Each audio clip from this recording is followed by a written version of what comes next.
Entertainment and Sports Network.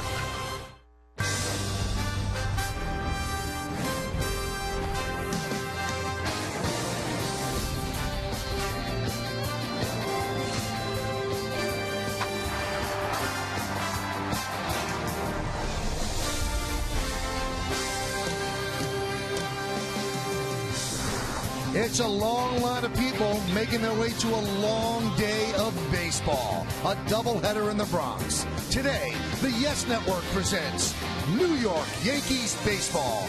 It's the New York Yankees against the Boston Red Sox in the first game of a day-night doubleheader from Yankee Stadium in the Bronx, New York. Hello, everybody, and welcome to Yankees baseball, along with Kenny Singleton and David Cohn.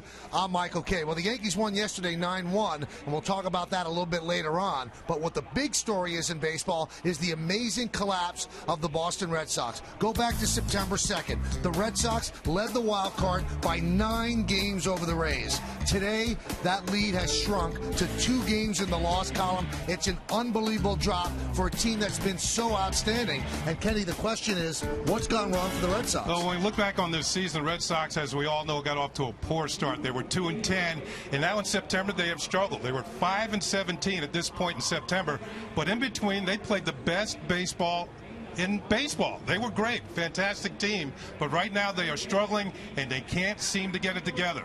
Well, they're running out of time. The Rays are right on their heels. And yesterday was even worse for them because they had one of their best pitchers on the mound, John Lester, and the Yankees really slapped them around. As I mentioned, the Yankees won 9-1. It was a child that led them, David. Yeah, he is. You know, Jesus Montero's been a great prospect for the Yankees for years. Yankee fans are finally getting a chance to see him, and he's doing his best Shane Spencer impersonation from 1998.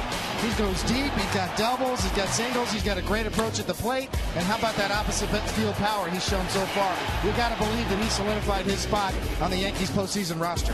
He has been absolutely unbelievable, and to do it in a Yankee-Red Sox game makes it even bigger. These two teams have gone at each other for about a century, and it's always been great. When we get back, images of the Yankees and the Red Sox next on Yes.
Brought to you in part by Honda. Visit your Honda dealer and discover the great values now being offered. By Advanced Urology Centers of New York, best care in the world right in your backyard. And by Mazda. Zoom, zoom. Big crowd on hand here at Yankee Stadium for the first game of a day-night doubleheader. The night portion will make up the Friday game that was rained out. Then the Yankees will head to St. Petersburg for a 3-game set against the Tampa Bay Rays. Game 1, let's look at today's New York Lottery pitching matchup. The veteran knuckleballer Tim Wakefield will go for the Red Sox 7-7, 5.08, and A.J. Burnett goes for the Yankees. Now, I don't believe he's 10-77. That's just my guess. I believe he's 10-11 with a 5.28 ERA, although the Yankees are hoping he pitches better than the 5.28 ERA, and we'll see how he does. He could pitch his way into a postseason start if he pitches well in this game. Well, the Red Sox have to win, and it tells you the state of their pitching staff that they have to win, and they're sending the veteran Tim Wakefield, who has really struggled in the second half of the season, out to the mound, and that's problematic in itself. And then they're sending John Lackey out in the second game, and Kenny, that's been the problem with this team. They've been hitting in September, they're just not getting pitching. Yeah, they can't out-hit their own pitching. The pitchers have really struggled. We saw that with John Lester in the opening game of this series yesterday. Lester's certainly one of the better pitchers in the game, but he got hammered by the Yankees. The Yankees had a 6-run inning against him, and it really had worked on Terry Francona. Had to struggle with his bullpen. You know, he had to use his bullpen quite heavily in yesterday's game, and now he's facing a doubleheader today. Now, David, you were on the 2000 Yankee team. I think that won 3 out of the last 18 games. It seemed like the playoffs was a respite for your team because then they went off and they won the World Series. Well, that's really true. If the Red Sox can hold on and get to postseason, they are still a dangerous team. They're still scoring runs at a very high clip. You know, obviously the question is always the pitching with the Red Sox, and historically speaking, over 110 Octobers in their history, and really September and October combined, the Red Sox pitching staff has given up more runs than they ever have in this month. Let me say that again. It's been 110 Septembers that the Red Sox have had, and by a half a run or more, their pitching staff has given up more runs than they ever have. IOTV offers incredible HD picture and sound. Get the best in HD free. IOTV is the official HD service provider of Yankees baseball on Yes.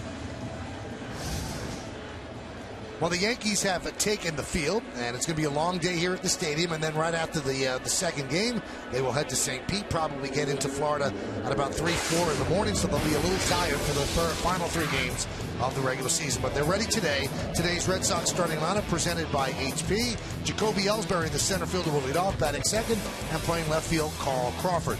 Dustin Pedroia, the second baseman, hits third. Cleaning up, the veteran DH, David Ortiz. Adrian Gonzalez, the first baseman, will bat fifth. Batting sixth, playing right field, Connor Jackson. Marco Scudero, the shortstop, bats seventh. It's Jared Saltalamacchia hitting eighth and catching. And Mike Aviles, the third baseman, will bat ninth. A.J. Burnett gets the start for the Yankees as Jacoby Ellsbury awaits his turn at bat. A.J. getting the man all prepared for his first pitch of the ball game. He's got a 5-4 career record against the Boston Red Sox, and this is his record this season. This will be his 32nd start. You can see his record 10-11, ERA north of 5, more than a hit per inning, the walks, the strikeouts, and the opponent's batting average. Let's check out our Jeep Pitchers Scouting Report on A.J. Burnett. He is second on the club, on the Yankees, to strikeouts to CC Sabathia. I mention that because the Yankees staff as a whole leads the American League in strikeouts. He's trying to break even, trying to even his record at 11-11, and despite where he's been this year, he has struggled at times. 11-11 looked pretty good and you get to this point. And walk on the wild side, part of his problems. He leads the league in wild pitches. In fact, he set a Yankee record with 25 wild pitches, and he's up there in walks as well. Those are the things that bedevil him during the course of games. It should be very interesting to see how many wild pitches there will be today with the knuckleballer on the mound, and then A.J., as Kenny said, who sometimes throws the ball past the catcher. Yankee defense brought to you by your Mercedes-Benz Tri-State dealer. And you'll see the Yankees not starting the entire A-team. They have a second game to go. Andrew Jones in left, Brett Gardner in center, and Chris Dickerson is over and right. In the infield is A-Rod Jeter, Ramiro Pena, and Brandon Laird third to first. Russell Martin is behind the plate, and Alan James Burnett is on the mound. Well, the Red Sox are 5-17 this month, and there's actually a team that has a worse record this month. That's the Minnesota Twins, and the Minnesota Twins aren't going anywhere but home after their final game. Red Sox are hoping that they're going to the American League Division Series. The Twins are 3-19. The Red Sox are 5-17. The second worst September they've ever had, 1926. They were 4-18. Well, Jacoby Ellsbury is ready in the left-handed batter's box. A.J. Burnett is ready on the mound. And let's do it here in the Bronx. The first pitch is a fastball strike called by home plate umpire Brian Lundy, and we are underway. Yeah, Michael, you mentioned the Red Sox have been hitting, and that certainly includes Jacoby Ellsbury. He's having a great September, hitting .358. He is in the MVP march towards the end of the year. Maybe he is making his march towards that award. Ground ball right side and through for a base hit. So a good start for the Red Sox. Today's closed captioning brought to you by Verizon Wireless.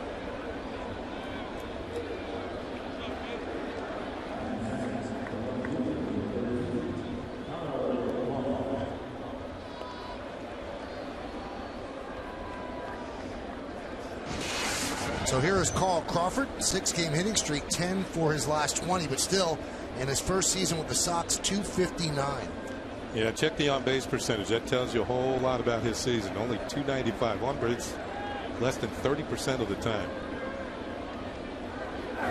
Pitch is outside. Certainly expect the Red Sox to push the button on A.J. Burnett today, especially running the bases and stealing bags with Ellsbury. A.J.'s allowed 24 stolen bases this year. Only caught guys 6 times, so that's an 80% clip. Yeah, the last 9 to attempt have made it, and Ellsbury is up there among the league leaders in that category. He was thinking about it. A.J. just flipped the ball over to first rather than throw it hard. He might have had him, but he was thinking there that he might be going. Well, if you're the Red Sox, you got to push the button here. You got to be very aggressive.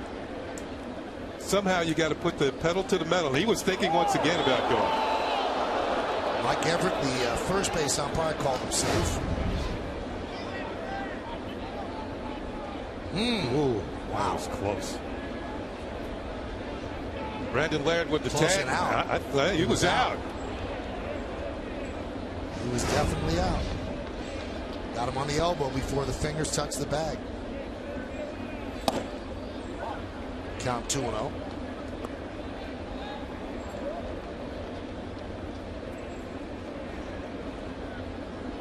Let's look at the game time weather presented by Bigelow Tea. 79 degrees, humidity 61%, hardly no wind, and the forecast is partly cloudy. Hardly any wind. The 2-0, 3-0. So AJ working himself into prompt trouble here. Sort of the classic example with AJ. Did you see Ellsbury with 38 bags on the year? Brett Gardner, 46. You know, AJ from the stretch, always from the stretch, trying to quicken up his delivery because he's susceptible to stolen bases. There's a strike. You know, the times you've seen AJ have good games is when he's predominantly in the windup. He gets that groove going, gets all his pitches working, but the stretch is always the bugaboo, and it's always trying to hold on runners.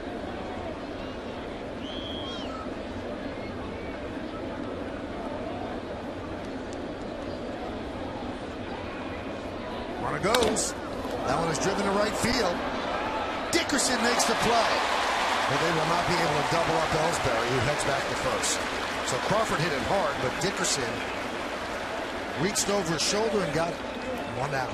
Well, Crawford got a pitch that he liked, 3-1. The runner is on the move. This ball gets over Dickerson's head. He hauls it in much like a wide receiver would. Gets the ball back in quickly.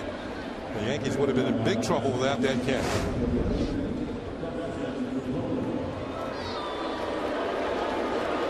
Here's Dustin Pedroia. He also carries a 6-game hitting streak into this game. If you look at the Red Sox of late, all of them seem like they have hitting streaks. They're all doing the job offensively. It's been all about the pitching.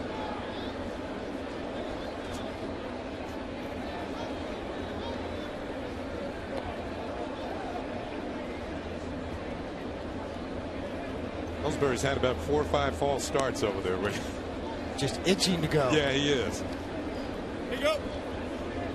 Ellsbury's just 2 for 5 in stolen base attempts this month. Sort of illustrate the point I was making with A.J. Burnett from the stretch position this year. Opponents are hitting .350 with men on base off of A.J. this year. Pitch out, nothing doing, throw to first. Ellsbury's back.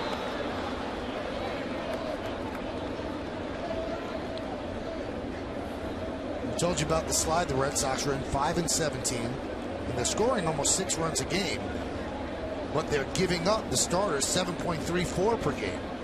ERA 6.12. That's how you lose games. Amazing. To start off 2-10, as Kenny said in the open, 2-10 and then 5-17, but in the middle, easily the best record in baseball.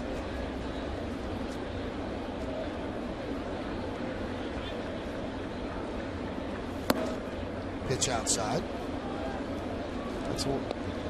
That's why, you know, as you said, Kenny and Michael, those numbers there kind of tell the story in between 81 and 42. But if they can get through this slump and get to postseason, it's a whole new season. You still have Lester and Beckett to start at the top of your rotation, and they still score runs.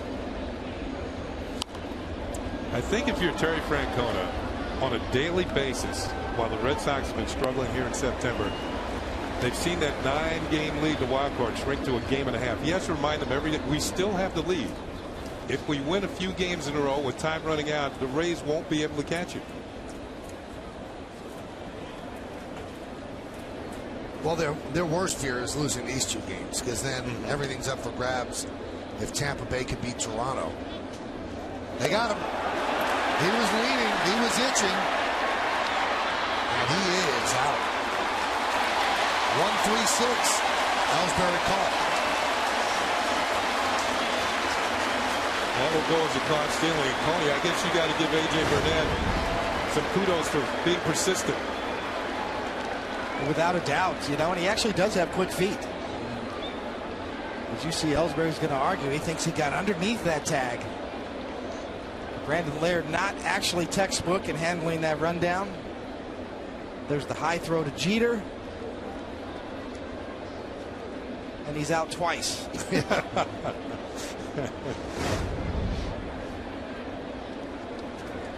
So 2 down. And when you're a team that's struggling, a play like that could get you thinking again, here we go. Everything is going wrong for this team. So against a guy who it seems so easy to steal against, you're caught stealing. 3-1. There's a ground ball to Jeter. And the Red Sox do not score against AJ. No runs a hit, no errors because of the caught stealing. Nobody left. Red Sox nothing. And the New York Yankees coming to bat.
The center fielder, Brett Gardner, leads off. The captain, the shortstop, Derek Jeter, will bat second. Batting third, playing third base, Alex Rodriguez. Jorge Posada will DH, he'll bat cleanup. Batting fifth, playing left field, Andrew Jones.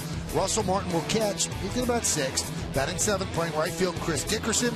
Brandon Laird, the first baseman, will hit eighth. Batting ninth, playing second base, Ramiro Pena. Veteran Tim Wakefield on the mound, the oldest active player in the major leagues, 45 years old. Coney, you're thinking about a comeback, aren't you? Games this year and starts. There's his record, 7-7. Good drink, though. And 5.08 ERA. Opponents hitting 266. Let's check out a Jeep pitcher scouting report real quickly if we could. Starts and innings pitched. Nobody has started more games or pitched more innings for the Boston Red Sox than Tim Wakefield. He has struggled lately. 1 win in his last 10 starts. That 1 win was the 200th of his career, and not enough salt. There's a bunt. It's going to be a tough play. There is not going to be a play. So Gardner with a bunt single. I want to hear about the salt, Kenny. Well, there's not enough salt on that particular bunt. Saltalamacchia couldn't get to it. But if not enough salt, a week ago today, Saltalamacchia had all kinds of problems catching Tim Wakefield. 4 passed balls in the game, and it led to a Red Sox defeat against Tampa Bay. So there was not enough salt last Sunday. Brett Gardner getting better and better at this sort of a thing. You can see he's almost halfway out the box when he makes contact. Tim Wakefield, no chance. You know, I would think a knuckleball, if you get it, you know, he throws it up there slowly enough, you can really set things up to get the bat on the ball, and you can see he's well across the bag with a base hit. Should be able to steal on him as well, although he's quick to the plate. You know, I felt over the years knuckleball pitchers like Wakefield and the Negro brothers, Charlie Huff, they all had good pickoff moves. They knew they had to have that to combat the base stealers like Gardner. They're all very quick over the first, because once they let loose that knuckleball, chances are the guy on first is going to make it. Runner goes, and he makes it easily. A terrible throw by Saltalamacchia. You just know it's going to be one of those base running days for both sides, as Wakefield, the obvious knuckleballer, as Kenny said, and Saltalamacchia just really should have just eaten that because Gardner was long gone. Even though Wakefield's close to the plate, it's a high knuckleball floating in there about 70 miles an hour. No real chance there. 47th steal of the year for Brett Gardner. And Jeter bunts. It's a beauty. Fielded by Aviles, and Jeter beats it out.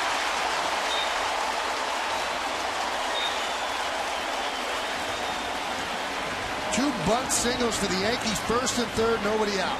They're going small ball here on Wakefield. Wakefield maybe not as quick off the mound as he used to be. Knuckleball once again. All you have to do is catch it right on the end of the bat. Jeter has the third baseman Aviles even with the bag, and he still can't get him. There's a throw. Jeter saved. Gardner moves to third. At worst, yeah, you can see he's in there. At worst, Jeter would have got a sacrifice and a runner at third base.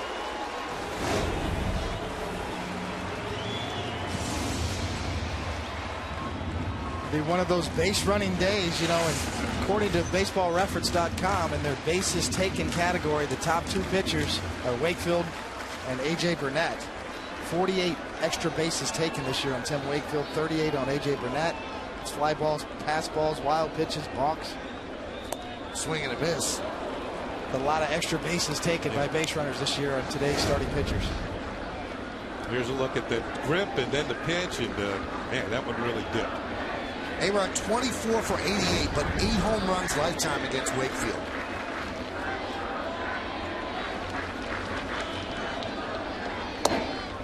He wasn't going to hit a homer on that first knuckleball that he saw. It's the one that just kind of stays in an area and kind of floats up there. It kind of reminds me of back in the day playing in the playgrounds in Mount Vernon, just a slow pitch softball. It just comes up there and kind of, you got to hit that one that floats in one area.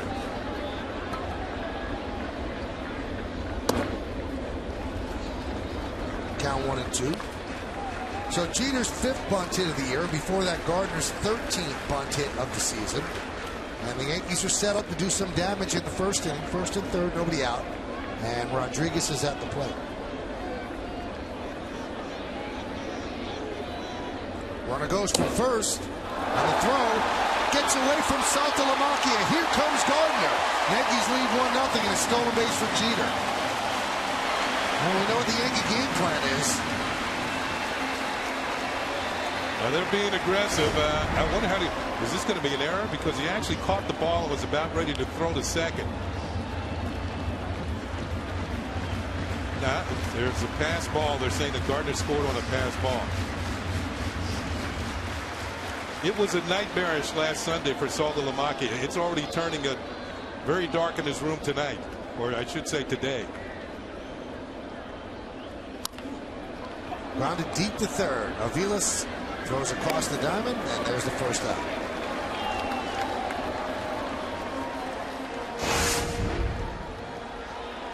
This is last Sunday in Boston. There's one that gets by Saltalamacchia. This is against the Rays. Another one. That was Johnny Damon at the plate. B.J. Upton has one get by at the plate that gets by Saltalamacchia, and a run scores. That was the sort of thing that happened. It was a theme last Sunday in Boston. All right, here's Posada. Posada has 4 home runs lifetime against Wakefield, but has not hit that well against him. 15 for 69, 217.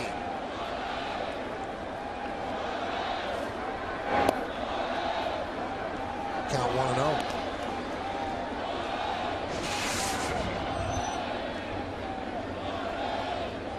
If it could go wrong for the Red Sox of late, it has gone wrong.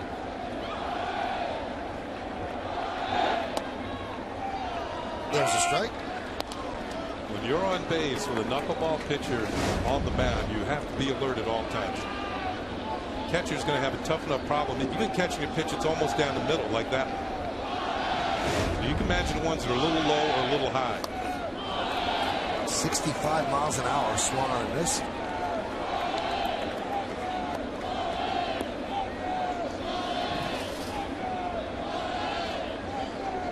14 wild pitches for Wakefield. A lot of them are pass balls that get past the catcher because they're right in the glove, as Kenny said. Or close to the glove.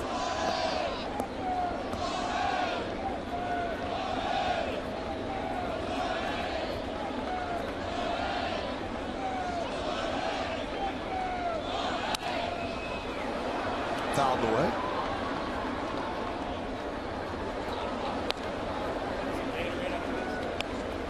You don't face many knuckleball pitchers. I guess R.A. Dickey of the Mets and Wakefield, about the only 2 I can think of right now. Yeah, Wakefield really the only true 90% knuckleballer. R.A. Dickey throws some fastballs in there and throws a harder style of knuckleball. That one gets away from Saltalamacchia. Going to third is Jeter, and he's in there. And a nice save by Aviles. Let's see if Jeter's okay. Might have jammed his ankle. Slid into the bag very hard with no give. This is going to be another pass ball. Yeah, it is. You see that knuckleball dancing, and then all of a sudden just making a right-hand turn. You see the knuckleball grip. I mentioned that bases taken category that Wakefield leads the league in. This is number 50 on the year. 50 bases taken. A lot of them due to pass balls. And another one that gets away from Saltalamacchia. And jogging home is Jeter. It's 2-0 Yankees. Now we'll see how they score this one. It's Saltalamacchia. He's had back-to-back Sundays he'd rather forget.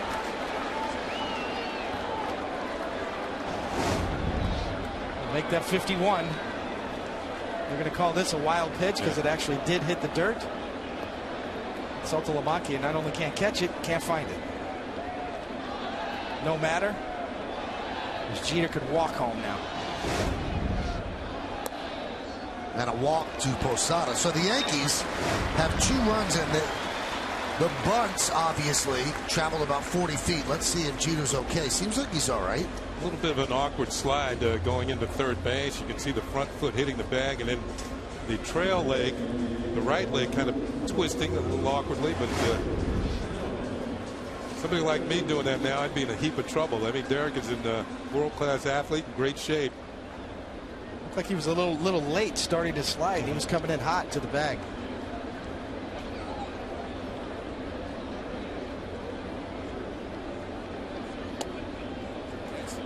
David, over the years I have found that there are some managers in baseball who don't want knuckleball pitchers on their team. They just don't want it. They think that too many things can go wrong. And even somebody as accomplished as Tim Wakefield has 200 wins. There's just some managers that say, no, we don't want anything to do with a knuckleball pitcher. And I think somebody like Charlie Huff moved around in his career because of that. even though he won 150-plus games. You know, that's true, you know, and it's just like you said, sometimes things can get crazy on the base pass. Strike three. Andrew Jones down looking. Terry Francona before the game spoke about the difficulty of catching the knuckleball. Remember John Flaherty come up to me in spring training saying, I can't see myself doing this every 5 days. Like, come on, man. Come on, man. You've only done this for 2 innings. He goes, yeah, that's what makes me. I don't want to do it.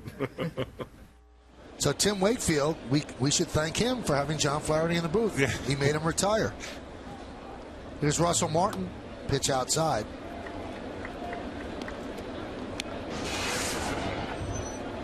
And when you really think about it, when Wakefield started out, he was an infielder in the Pittsburgh Pirates organization. And only because he could throw a knuckleball that they decided to stick with him. They made him a pitcher.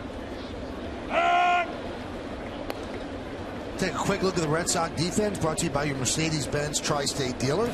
Crawford, Ellsbury, and Jackson left to right in the outfield. Avila, Scudero, Pedroia, and Gonzalez third to first. You know about Saltalamacchia behind the plate. We've said his name a lot. And then there's Tim Wakefield. You see what the Yankees have done with the bunts and the stolen bases? Not to bring back bad memories, but to this day, people talk about the 2004 ALCS that got away from the Yankees, that the Yankees should have bunted on Wakefield. They should have bunted on Schilling, and they never did. They never ran on them, and the Yankees ended up blowing a 3-0 lead. Count 3-1.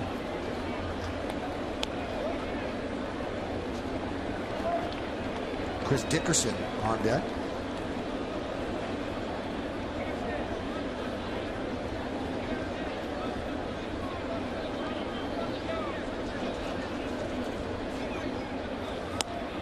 And a walk to Russell Martin. So it continues.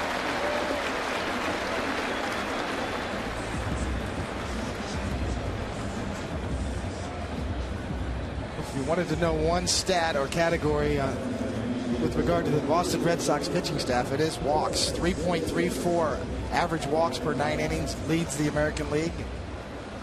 That is a recipe for disaster.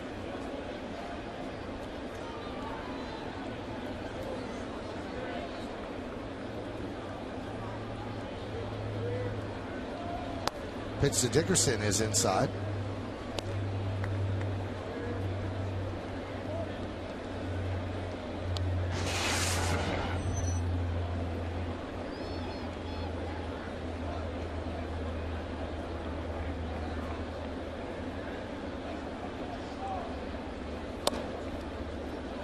Is that his fastball? It might have been, but it's 73 miles an hour. It's a little faster than the knuckleball.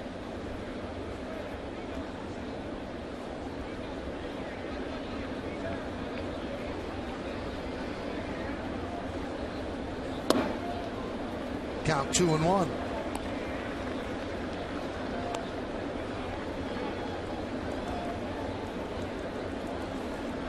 Two nothing Yankees. We are in the first. Red Sox desperate for wins. The Yankees have clinched everything they need to clinch. Now the only thing the Yankees wait on, who are they going to play? Is it going to be the Tigers? Is it going to be the Rangers? Might it be the Angels? Those are the three possibilities.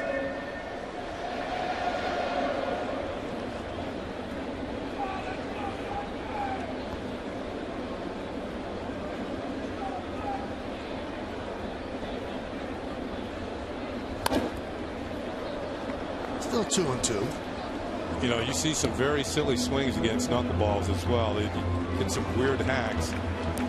It's almost like if you wait, and then you have to be very quick through the zone. Because that ball's jumping around, you got to determine whether it's going to be a ball and a strike. And sometimes when you swing, it disappears out of the strike zone. Line drive and caught by Scudero. So the hardest ball of the inning is the one that's caught. A very odd inning for the New York Yankees. Couple of bunts, stolen bases. Started up with Gardner getting on with a bunt. Then he steals second. Then Jeter gets on with a bunt. Then a lot of wild pitches, pass balls. 2-0 Yankees.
team would you prefer to have the Yankees face in the ALDS? Your choices are, is it the Angels, the Rangers, or the Tigers? You can text your vote to 58772. Standard text messaging rates apply. David Ortiz leads off, takes pitch outside. Now, between games of the doubleheader, right after the first game, you'll get the post-game show.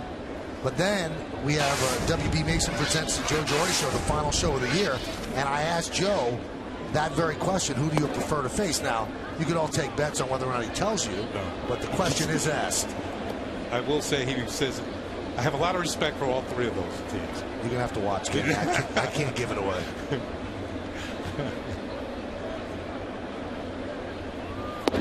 I will say this about the Yankees and Joe Girardi this year. I think he's been here 4 years now. Yep. I believe this is the best job that he and his coaching staff has done, because there are a lot of things that have gone wrong this year. And they had to piece together the pitching. I think Larry Rothschild did an amazing job. You know, there's always the embers burning in the pitching staff, somebody struggling. A.J. Burnetti's had to deal with him all season long. And I think that Larry Rothschild's done a great job. The Yankees lead the league in strikeouts as a pitching staff. They're in the top 3 in ERA. The bullpen has been the best in baseball. And I just think several injuries have cropped up for the Yankees this year. David Robertson has come on to be an all-star and a fantastic reliever. And just Brian Cashman as well, with the signing of Colon and Freddie Garcia. Just, I think it's been a good year when it didn't look like it might be this good coming into the season. A walk to Ortiz. Here's Adrian Gonzalez, and there's a strike from AJ. Hey, if you're keeping score at home, everybody, Kenny, you had it right originally. Jeter scores not on the, or should I say Gardner scores not on a pass ball. They say it's an E2. Yeah, that's what I thought, yeah.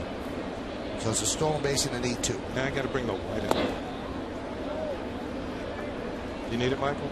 No, you know, I'm going to tell you why I don't need it. But you knew I was right? No, our producer Bill Boland's mom, Winnie, visited the stadium the other day, and she watches every game, and she's have a present for you. Took it out of her bag. David was here. Here's a whiteout, so you don't have to keep bothering Ken. Winnie, thank you so much. The 1-1. There's a strike. Tell Winnie she can send the bill to Woody Fryman. Care of the Yes Network. Yeah.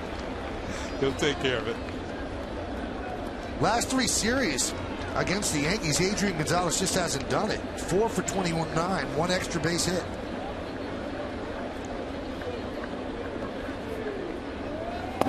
And we can see where Terry Francona's kind of changed things around with his lineup, trying to get something going here. Gonzalez batted third primarily most of the season. Now he's down in the 5th spot, and Pedroia's batting third.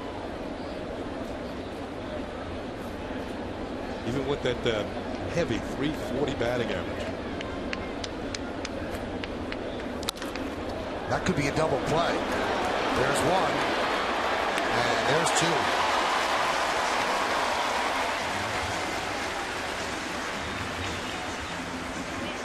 Gonzalez does hit that ball well. Time for the GE Capital Partner Play. Great partnerships built on trust. At GE Capital, we prove that every day.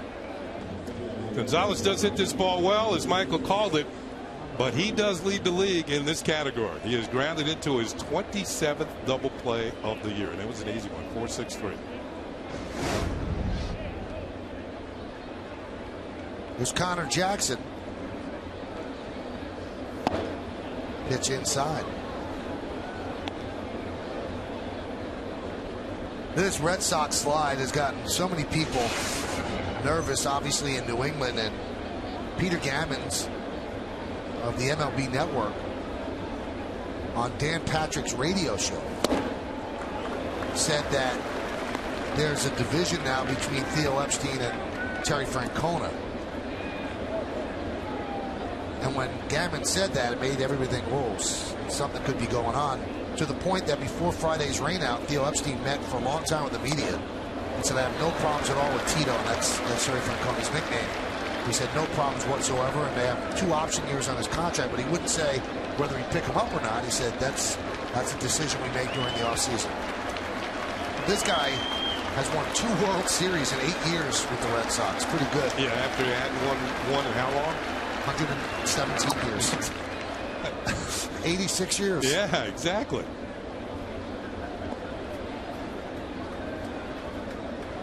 And that's a hard city in which to manage. You have to handle the media, the high expectations. They've had their injuries problems. You saw Kevin Youkilis there. There's the captain of the Red Sox, Jason Varitek, but Youkilis can't use him now. He's have his issues, and he's been out for quite a while. Dealing with a sports hernia now. Hard to blame the manager for injuries.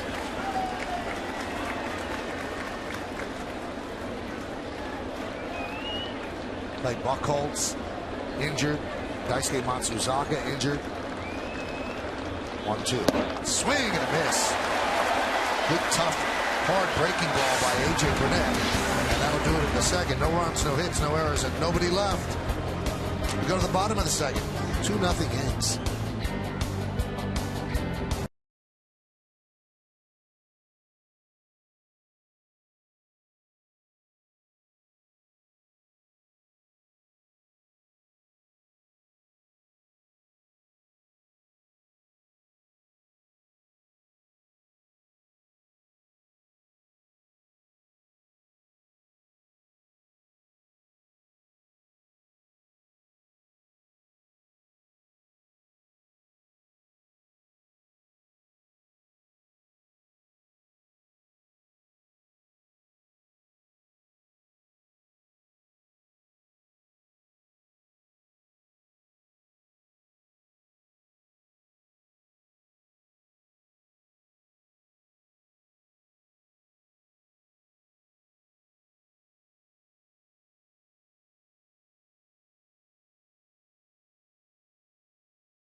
To keep climbing. The Rays keep climbing. 88 and 69 the Red Sox are. The Rays right behind 87 and 71. And the Angels lurking as well. Here's Brandon Laird. Count 1-0. Well, this should be a good task for the youngster Laird. I don't think there's many knuckleball pitchers coming up from the minor leagues. Usually they're lighting up radar guns down there. Grounded to Aviles. And there's one away. Now, Kenny, I don't know if anybody from the Yankee high command actually talked with you before this game, but they should have.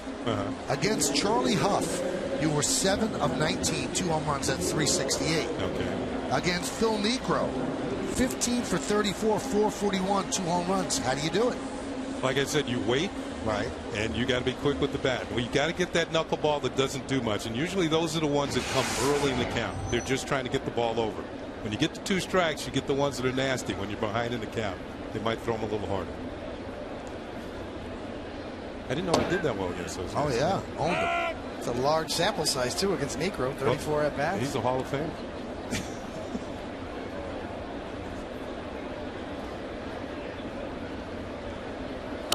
I can recall that we made a trip to Japan to play on an all-star tour. They had the National League against the American League. Now, early in my career, I was in the National League. So we're over at one of those cocktail ceremonies, a little party, and Phil introduced me to his wife. And she said to me, "I'm glad you got traded to the American League because now you get to face my husband as often as you used to." Pena swings and misses. Well, they say when it's high, let it fly. He does. It's still hard to hit up there. Yeah, let's put it this way. Those guys were no days at the beach. Either one of them, Huff or Phil Niekro. Now, David, Wakefield's only 3 years younger than you. Getting any feelings out here or what? Maybe develop a knuckleball? Not at all. No chance. Come on, you must miss it a little bit. Occasionally you do. You know, late in the season like this, playoff time, you certainly get the itch. I know what guys on both sides are thinking right now. The Red Sox just got to get a win any way you can. Yankees already preparing for postseason, thinking about it. Sabathia's probably sitting down there nice and easy today, thinking about his Game 1 start in the ALDS. Well, he actually earlier today he threw a simulated game out here around 10 o'clock this morning. Gardner lost one to left. Crawford right there. And that will do it. 1-2-3 for Wakefield as he bounces back. 8 pitches, and the Yankees are down in order. We go to the third.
Was out warming up, and then he had a simulated game on the Yankee Stadium mound. Through the equivalent of about 4 innings. I don't know how much. What's the effort there, David, in a simulated game? Well, you know, the thing is sometimes without the cage, you saw it was really, you know, there was no protection for Sabathia. So, you know, what if, you know, Ramiro Pena hits a line drive off his knee right there? So you know the hitters aren't really going at it 100%, and certainly not trying to go back up the box. You know, one of the reasons they're not going at it 100%, I talked to Greg Olson, who was one of the, you just saw him swing and miss. He said, last time I faced CC was in spring training, he hit me in the head. I said, that makes you unique, because I can't remember him doing that against anybody else this year. There's a strike. So Golson wasn't looking forward to this hitting against CC at 10 o'clock in the morning. Those simulated games like that scare me, Michael. I do not like them. You just hope Sabathia gets his pitches in, gets his work, and nobody hits a line drive back at him. Driven deep to right field. Into the corner is Dickerson on the track. He makes the play. Good jump by Dickerson, and he ran it down for the first out. Michael and David, you talked to some of the Yankee coaches. Kevin Long, I was talking to him a few weeks ago as Dickerson was taking his swings in the batting cage. He says he's got some skills. He's got a good arm. He's got tremendous speed. And he uses it here to his benefit to run this ball down to the corner. And he thinks he can be a very good ball player with help with his hitting. This is our IOTV HD super shot. It's coming right at you, folks, as Dickerson hauls it in before crashing into the wall. Nice play out in right field. Here's Saltalamacchia.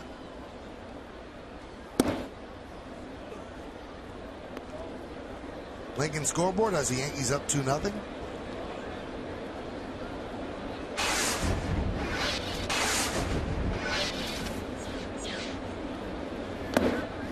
Saltalamacchia has one of those armpit to armpit names. Not much room on that back for that name. That's the longest last name, I believe, in the history of baseball. That is.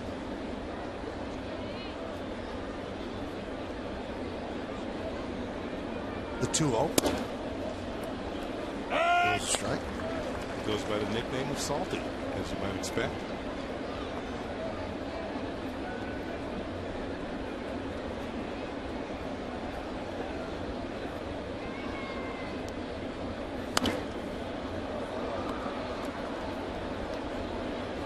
Talked about the Red Sox swinging the bats pretty well. He has too. He's got 18 runs batted in his last 24 games.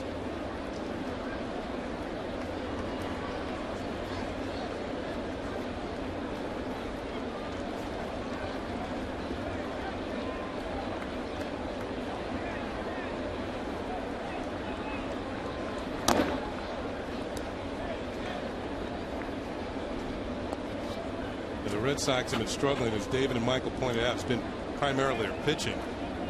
And one thing Terry Francona has kind of toyed with, they were talking about moving former Yankee Alfredo Aceves out of the bullpen into the starting rotation. He's made a few starts this year, and he's pitched very, very well. Hammered down the right field line. It's a foul ball.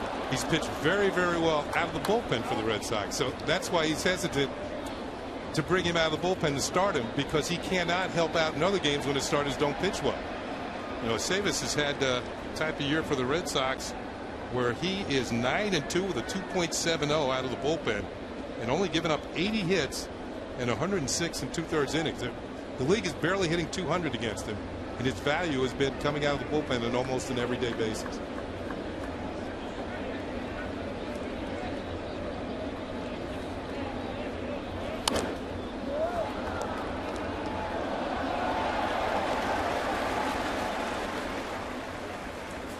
Well, from the Red Sox dugout, that's the view, and they don't like what they see. Bottom of the first inning, Tampa Bay jumps out to a 2-0 lead over Toronto.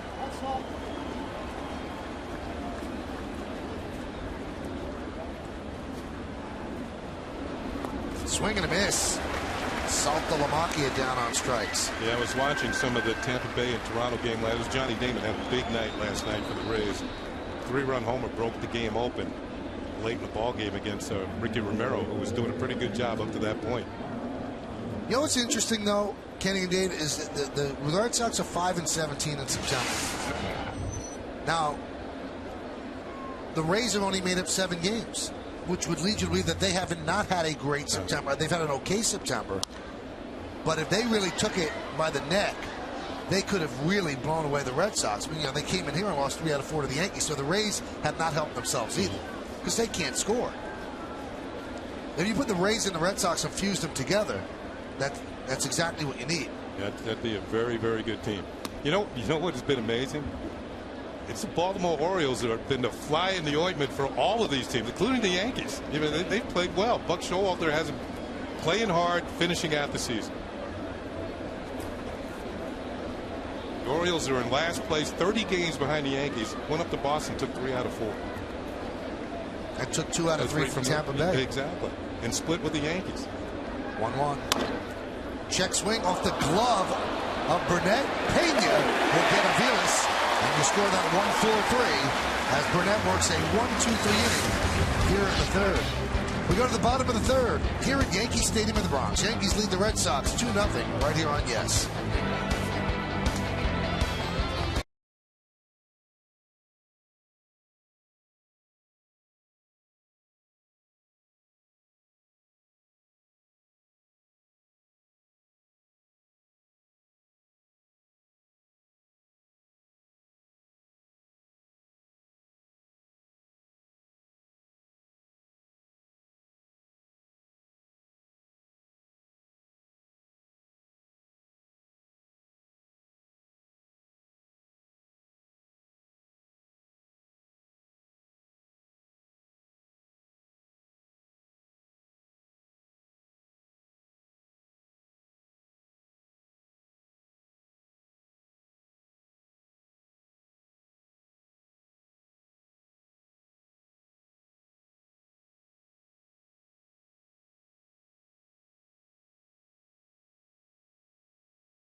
Plus, we'll have extended pre- and post-game coverage of every Yankees postseason game because no one knows the Yankees like the Yes Know. There's Derek Jeter. Bunt single in the first inning. Count 1-0. Jeter now 33 for 112 with 3 home runs against Wakefield. Lincoln scoreboard 2-0 Yanks. There's a strike.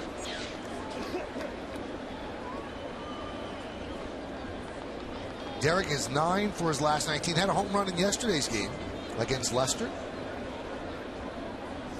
Tied him up on that one. Derek's average is at 298, and that's one of the milestones the Yankees would like to have reached. You know, Jeter would love to finish at 300. The ball looked like it was going to be down the middle. It ended up out of the strike zone. That's why Derek tried to check the swing. He started for it. Swing and a miss. The ball gets past Saltalamacchia. Jeter hustling to first, and they get him. A strikeout, the put out is 2-3. Just barely out. Not an easy play all the way around. The pass ball, first the swing, and then Jeter the recognition. Kind of like you're back in Little League. Catcher drops the ball, you got to run. Saltalamacchia all the way back. Bang, bang. Might have to see that one again. Good call.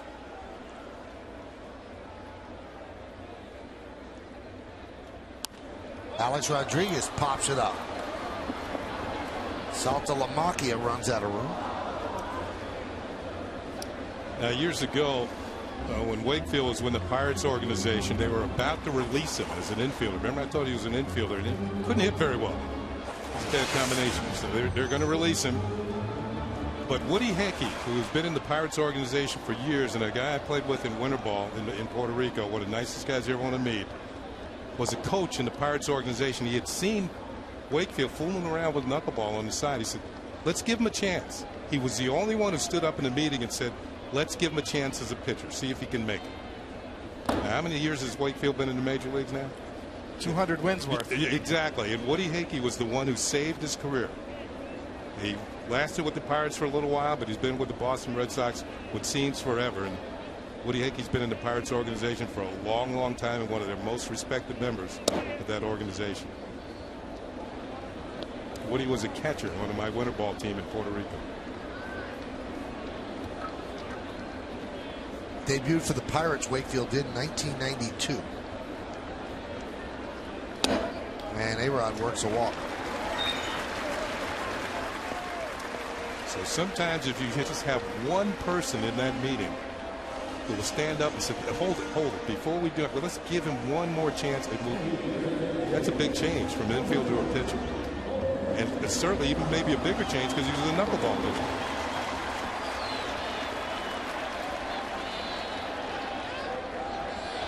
Here's Posada. He walked in the first inning.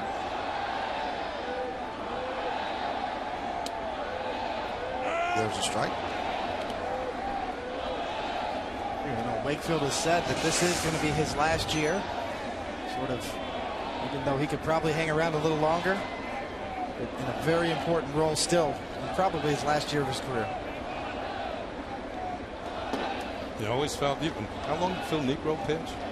46, I think. Hoyt Wilhelm, Charlie Huff, they all lasted into their 40s. And I think they all stopped pitching only because they were afraid they couldn't stop that line drive back through the middle anymore.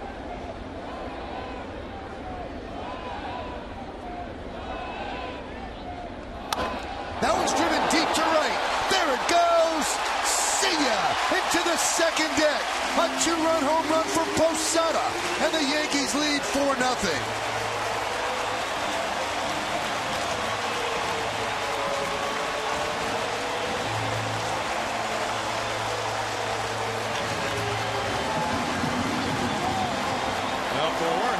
Home run number 14 on the season, and 11 of his 14 home runs have come right here at Yankee Stadium. Right down the middle. That's the one I was talking. That's the one you really got to hit well. Didn't move much, stayed right in the middle of the plate. That's the 25th home run that Wakefield's given up this year. asking Jorge for a curtain call. It's 5th career home run against Wakefield.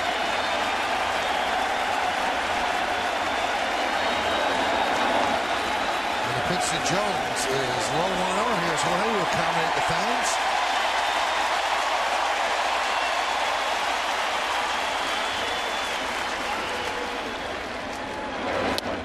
Now I asked Joe Girardi today, as we take one more look. Let's take a look at the home run on the Coors Light Cold Hard Blast. It was a blast right into the second deck. I asked Joe Girardi today that hit that Jorge got in the clinching game, the AL East clinching game, that solidify his spot on the roster. He said no.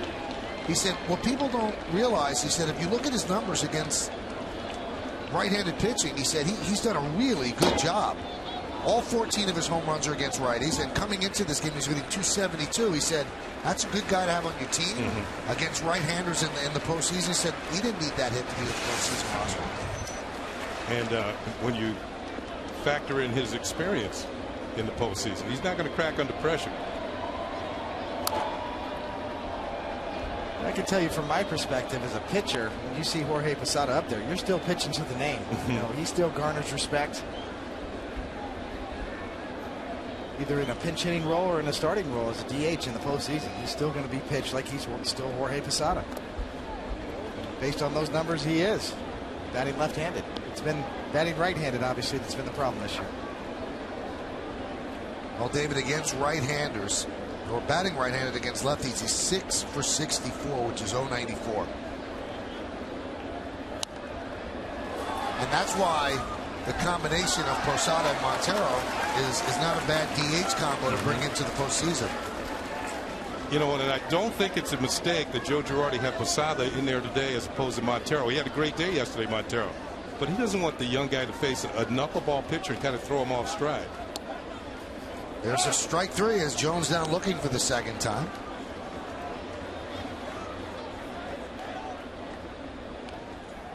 Michael had mentioned Posada didn't have particularly good numbers against Wakefield except for the home runs.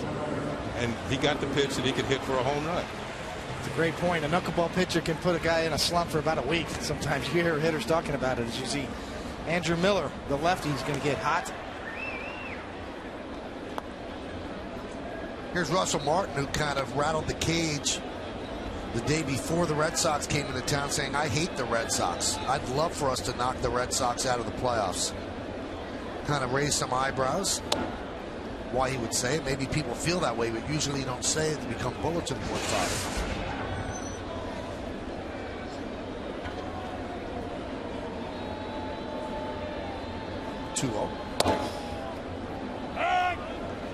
There's a strike.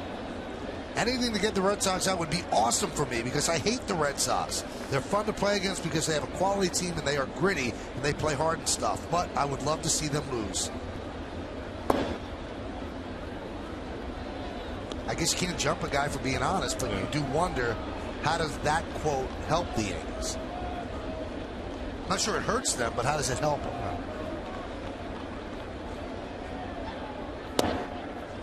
And Russell Martin works a walk for the second time. I think the Red Sox have enough problems on their own right now where that can get sort of brushed under the rug. Yeah, I had no love for the Red Sox either when I played. Well, you didn't tell the writer for the Baltimore Sun. No, I didn't. No, I didn't do that. I had a healthy respect for him. Let's put it this way, but I really wanted to beat him. Let's put it that way. Here's Chris Dickerson. He lined out sharply to Scudero to end the first inning. Yankees up 4-0.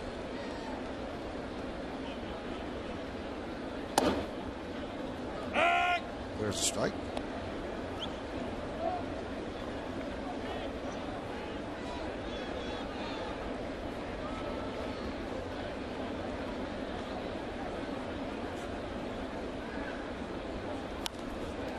Foul back, now 0-2. Now, Russell Martin got off to a great start in the stolen base department this year. I mean, he's 8-1 over. That's a great percentage. And I'm going to leave out the part about him being a catcher, but 8 out of 9, that's great for anybody. But his last steal was on July 24th against Oakland. If he's going to get a steal for the remainder of the season, it's going to be today. is out. He was thinking about it. 1-3-6. He is caught stealing, and that will do it. But the Yankees get 2 runs on 1 hit, the Posada home run. And this means there's nobody left on base. You go to the 4th.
Defeat the Yankees twice in one ALCS. We'll find out. Bottom of the 4th. Through 3 innings, A.J. Burnett has faced the minimum 9 batters. He's given up a single, erased by a caught stealing, a walk, erased by a double play. Now, he gave the Yankees 3 very good innings against the Twins on Monday, and then it fell apart. Let's see if he can keep it together.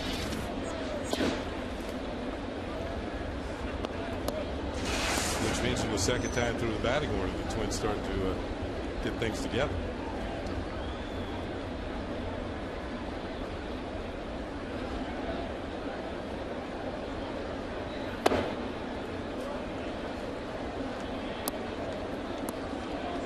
Despite the fact that Freddie Garcia pitched well yesterday, I have the feeling that if A.J. gives him a decent start today, he's going to get himself a start in the postseason.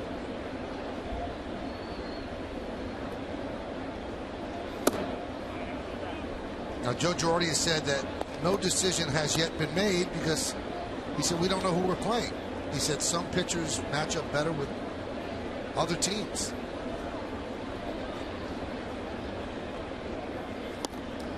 Also, I believe there's an off day sprinkled in there after game 2. So that means that you can get by with just 3 guys in a 5-game series. That one is driven deep to right field. Dickerson back, looking up. See ya. Lone home run for Ellsbury. His 29th of the year, and the Red Sox are on the board. Yankee lead is now 4-1.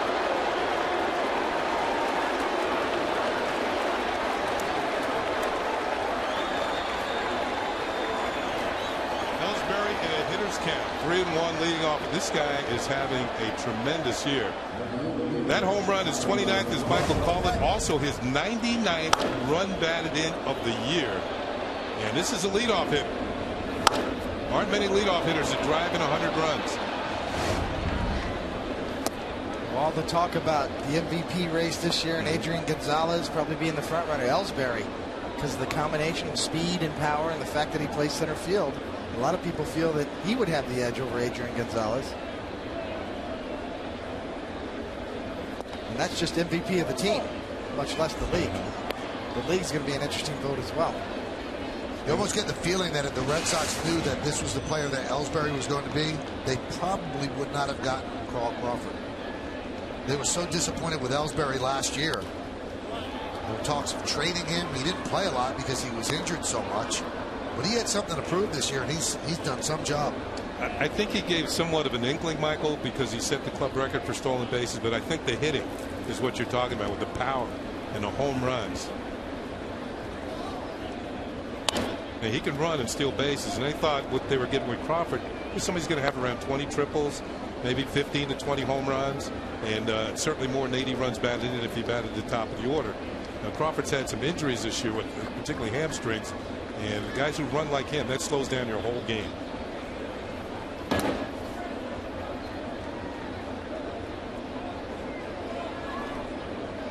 Some candidates for the MVP award on the Yankees: Granderson and Cano. On the Red Sox, Ellsbury and Gonzalez. And you have Bautista and Verlander, 24-5. Well, if Granderson and Cano split the Yankee vote, Ellsbury and Gonzalez split the Red Sox vote, then you guess what? The pitcher sneaks in there. Verlander's got a shot to sneak in there and win it. How about Bautista? Bautista's probably the best player in the league, considering the fact that he gets pitched around so much and walked.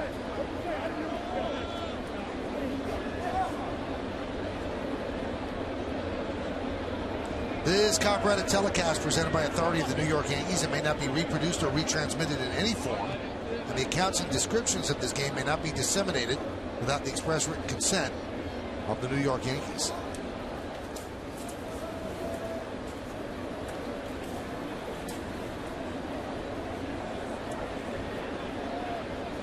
And the 3-2.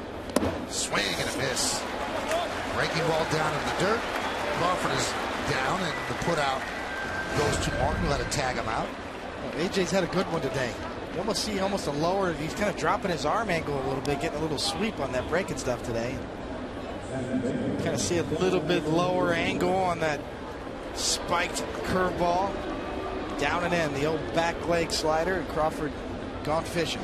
Way too aggressive, 3-2, swinging at the pitch. And the pitch to Pedroia is high, 1-0. It was well out of the strike zone.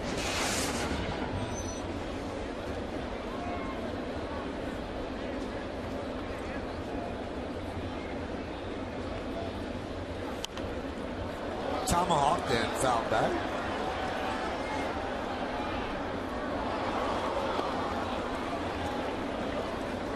Yeah, getting back to the MVP vote, it's going to be very interesting to see how it shakes down.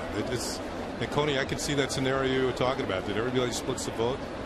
You know, you see that in politics. Somebody else sneaks in. Cano having a great year, certainly a candidate. I think what helps him is that he finished third last year, and some people are going to remember that. And they figure, well, maybe he's had a year where he can step it up a notch or two. I'm going to vote him first or second. Some people were taking it back that Cano said he would vote for himself. And then he clarified it. Next day he said, well, if you're running for president, wouldn't you vote for yourself? Pitches outside. And he wasn't downing anybody else. He just felt, I'm the MVP. He certainly had a great year. And he's been a constant with A-Rod out and Jeter out. He's been there every day. 2-2. Grounded to Jeter. 2 outs. Well, we didn't even have, Miguel Cabrera from the Detroit Tigers on that list as well, who seems like he's been in the top 3 players for the last 5 or 6 years. You know, every year in and year out, he's a top 5 guy. Yeah, he's over 100 runs batted in, 100 runs scored, hitting over 300. He's got 20-something home runs. And certainly the offensive leader of the Detroit Tigers. He's the one you got to deal with when you're playing them. David Ortiz. He walked in the second inning. 4-1 Yankees lead. That's what I've said about Sabathia as well. Even though Sabathia hasn't won the Cy Young over the last few years, every year he's right there. Top 3, top 4 candidates. That consistency.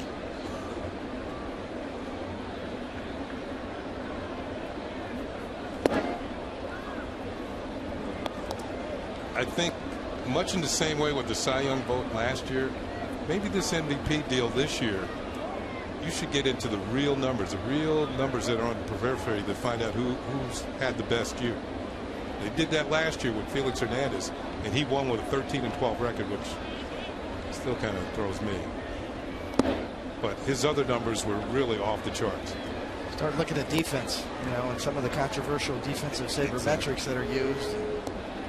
The position you play, center field for Ellsbury, obviously. Bautista might be the best right fielder in the league. Bautista plays a great right field. Granderson's done well in center this year. But some of the metrics haven't been kind to Granderson. Ortiz works a 4-pitch walk. Looks like AJ wanted no part of David. That's going to bring up Adrian Gonzalez.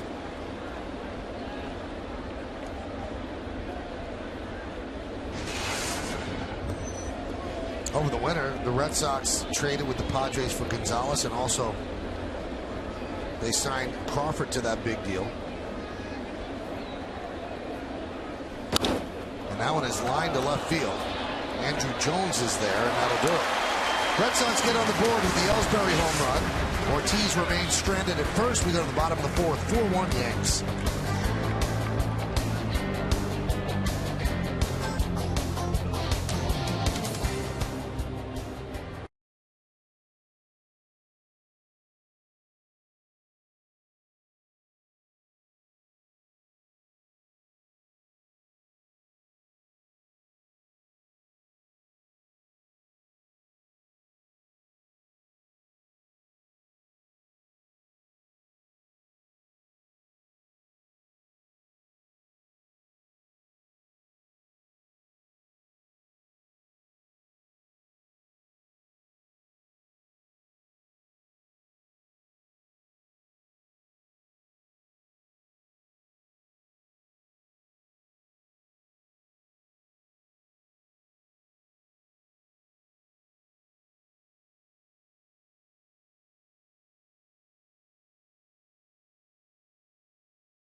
Who are the only 3 pitchers to defeat the Yankees twice in one ALCS?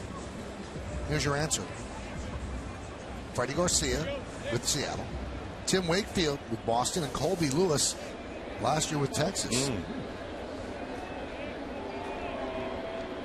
We'll go to the bottom of the fourth, and the Yankees will deal with Wakefield here, Dickerson, Laird, and Pena. High fly ball. Barely deep right. Drifting back is Jackson, and he'll make the play for the first out. Yeah, Dickerson just missed that one. Got underneath it by a hair.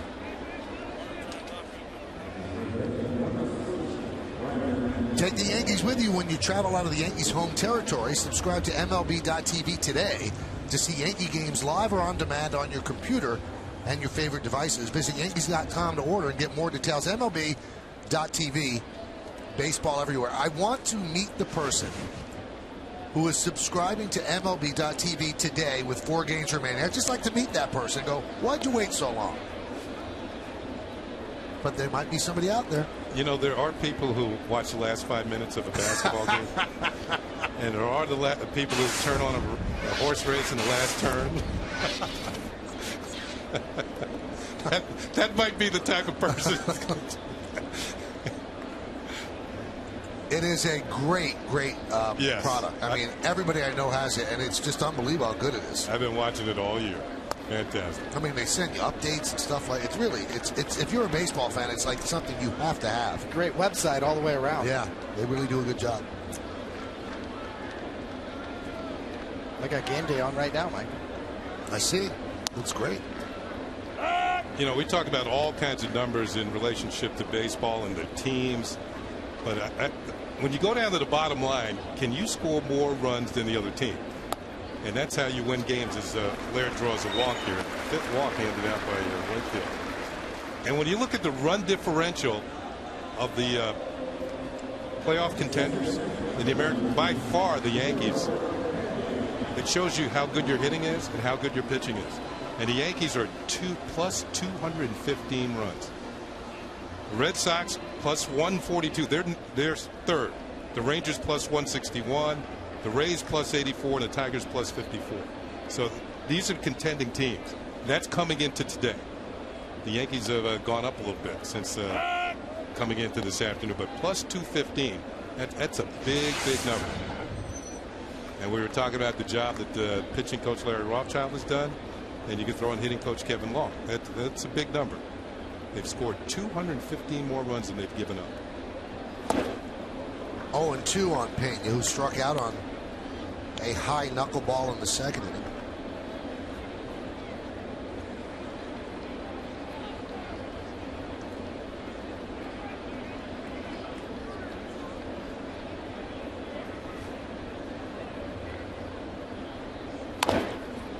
This could be two. There's one. And no return throw. Well, Kenny, the Yankees won the World Series in 09, and they were only plus 162.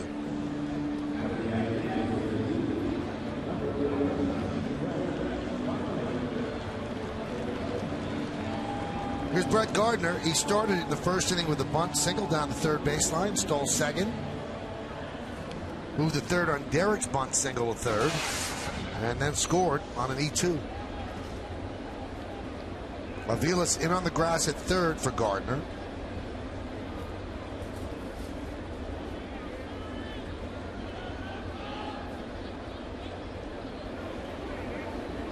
He almost tripped going back to first.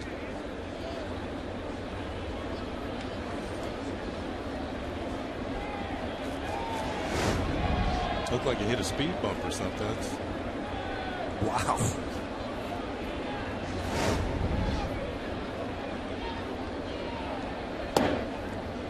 Knuckleball strike. Yeah, he's thinking about going.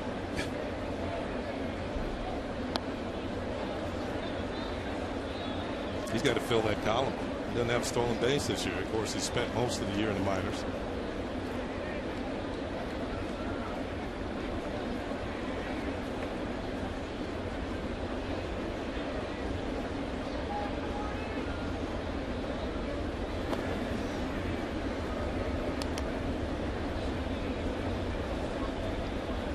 See here, even with 2 outs, that Avilas is way in at third base, just in case Brett Gardner tries to drop down another bunt.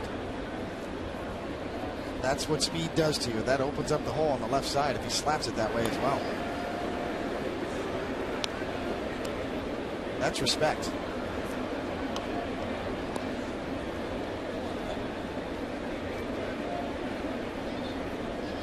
And it wouldn't be such a bad thing for Pena to take off. If he makes it, he's in scoring position. If he's out, Gardner leaves off next inning.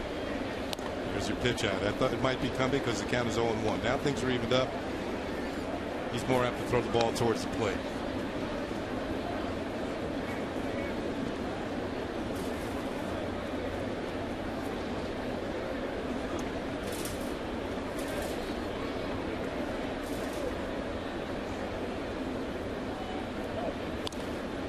Popped up. Avilas in foul territory puts it away for the final out of the fourth. No runs to hit, no errors, and 1 man left on base. We played 4 in the stadium. Yankees lead the Red Sox 4-1.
Why don't we take a look at tonight's starting pitchers, brought to you by Verizon Fios. Visit us online at verizon.com/getFios to get the best deals on Fios. It's Lackey against Nova.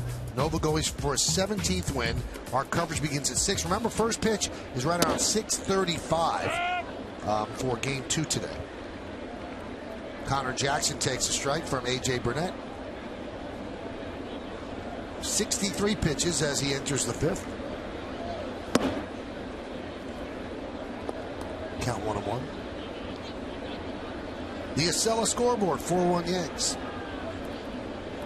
63 pitches, A.J. Burnett. That was his 21st curveball out of those 63 pitches.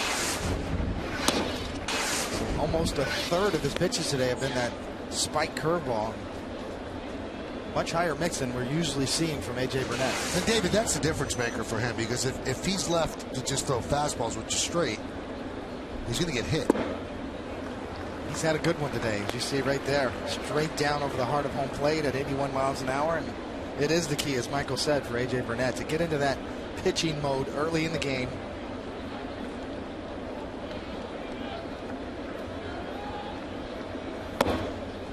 Count 3-2.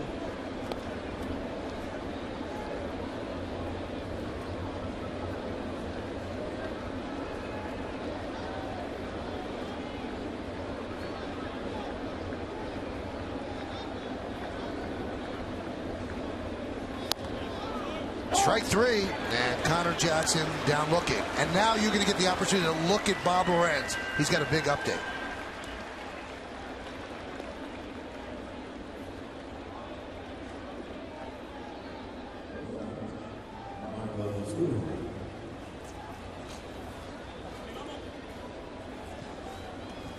Thanks, Bob. Wow, the Red Sox have to look up at that score, and there has to, at some point, be panic.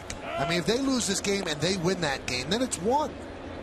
Then you know it's doable, and there's still a game tonight to be played. Wow. I think they've been feeling it for a while now, but they've had the comfort of a nice lead where they don't think it could go away, but it might be able to go away as Scudero grounds out to second.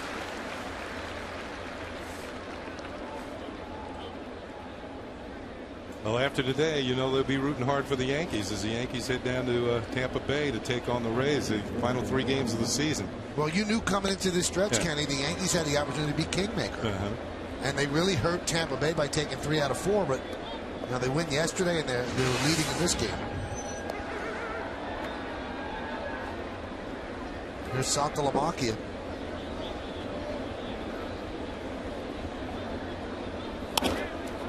Driven out into left center field, but Jones is there, and a nice easy 1-2-3 inning for A.J. Burnett.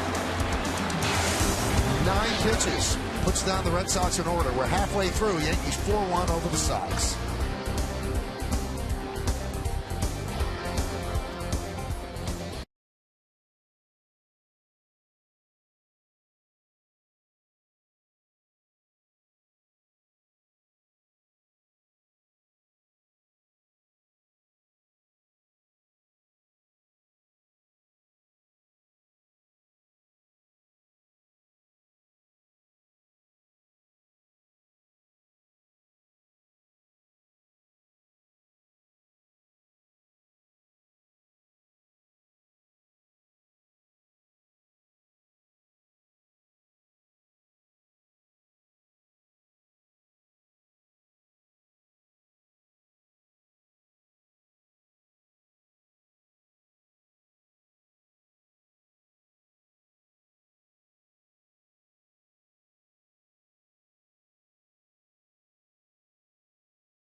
Baseball on Yes is brought to you in part by Kia Motors. To learn more, visit kia.com. By Avis, the official rental car company of the New York Yankees.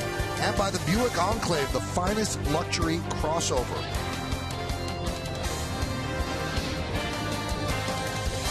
Well, we go to the bottom of the fifth inning. It's 4-1 New York over Boston. Derek Jeter will lead off. He is 1 for 2. And that one is lined to left field, and it's going to be played.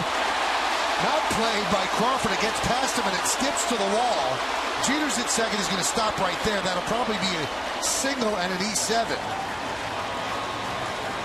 Boy, you could see how uncertain Crawford is about everything, because that ball really almost should have been caught on the fly, and he didn't know whether to go for it or play it on a hop. Didn't either.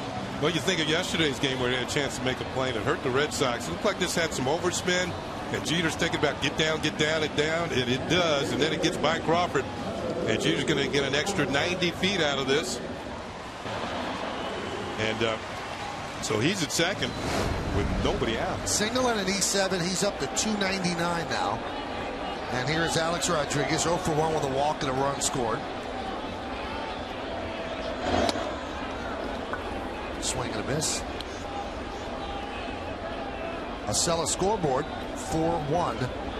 Yankees over the Red Sox.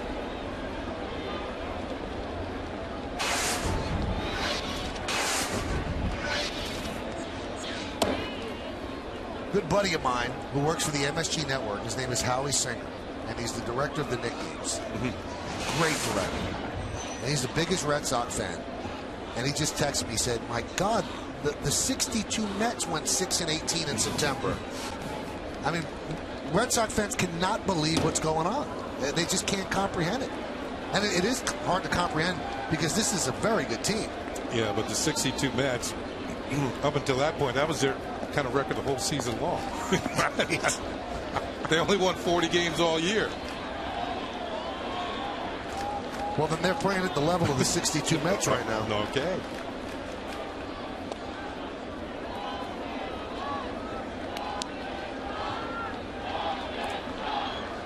I mean, I think the 62 Mets lost their first 9 games and got worse from that point on.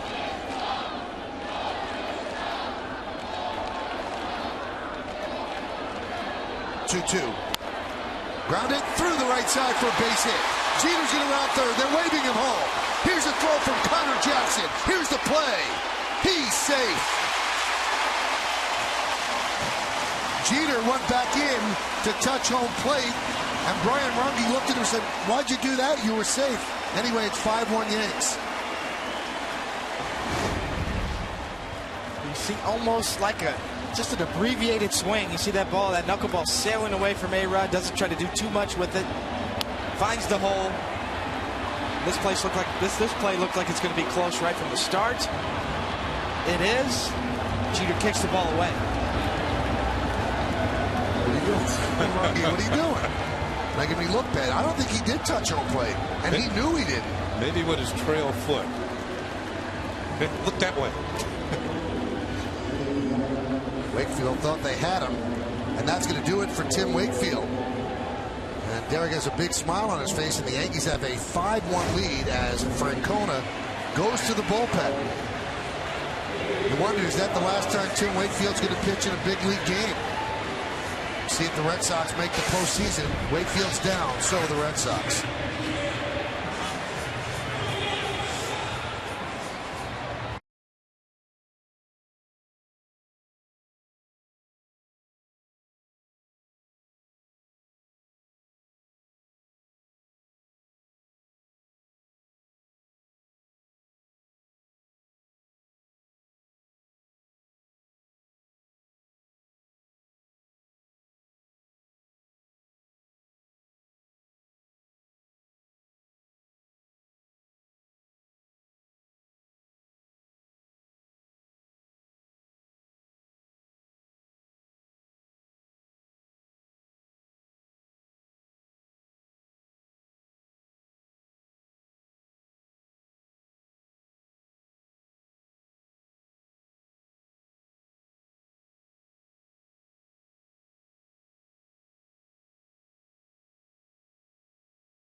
from the bench.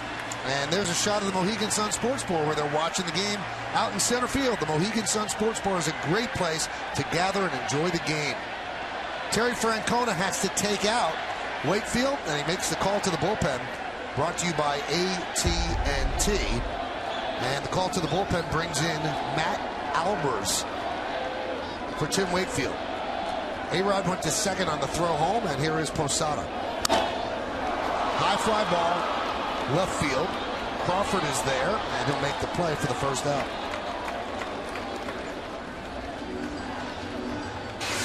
See Albers' numbers on the year. It's a lot of games, 55 games, 4-4, 471. Only bad numbers, the walks. Tim Wakefield sitting on the bench.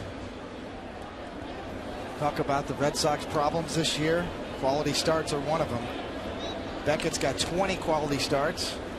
Lester's got 18. And Wakefield's the next with only 8. Did not get one today. And quality starts, it shouldn't be that difficult. Only means that you're pitching to a 4.50 ERA in 6 innings of 3 runs or less. 44% of all the Boston starts this year have ended up in a quality start. League average is 53%, so you start right there.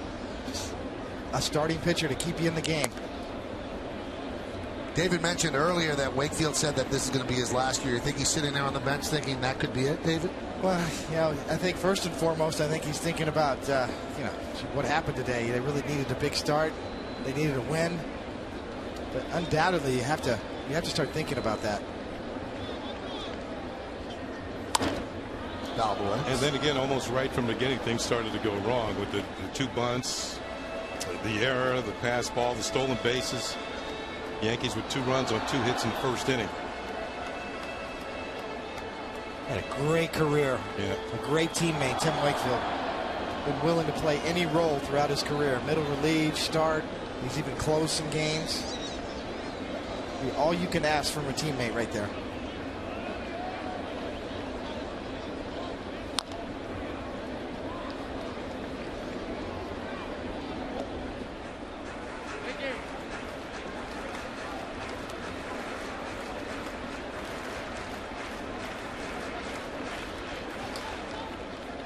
As we mentioned before, nobody has thrown more innings or had more starts for the Red Sox than Tim Wakefield.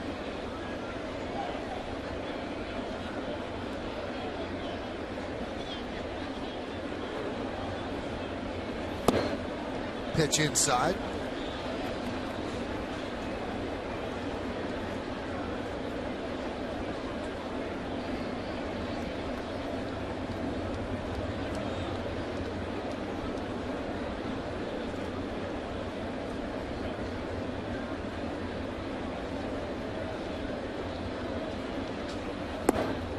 And the count 3-2. And we're talking about Albers, and he got off to a great start this year. Out of the bullpen for the Red Sox, but lately not so good. His last 20 appearances, in half of them he's given up runs.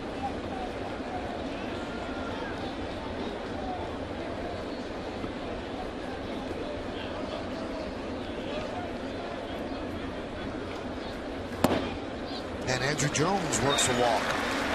First and second, 1 out for Russell Martin.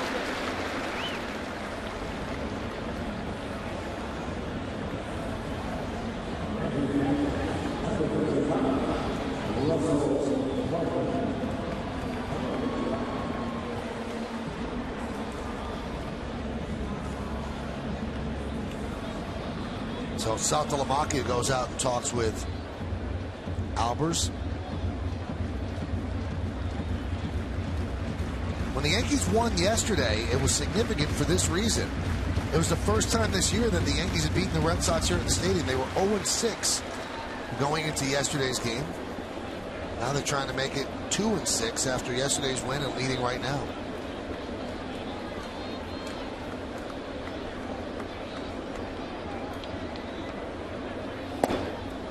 Michael, I want to know if you agree with me on this point. I think the Red Sox problem started when the Yankees were last in Boston. Yep. And the Yankees took 2 out of 3, and from that point on, the Red Sox have really stumbled. That was it. That was the turning point.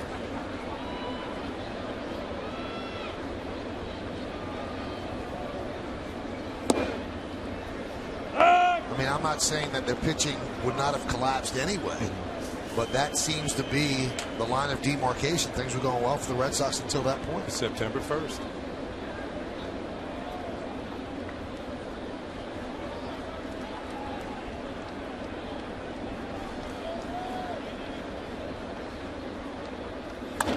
What makes it all the more remarkable, the lead the Yankees have in the division right now. I mean, they're running away from it, from everybody, and the Red Sox are 11-5 against them. So imagine if the Yankees were just playing .500 ball against the Red Sox, the lead would be double digits.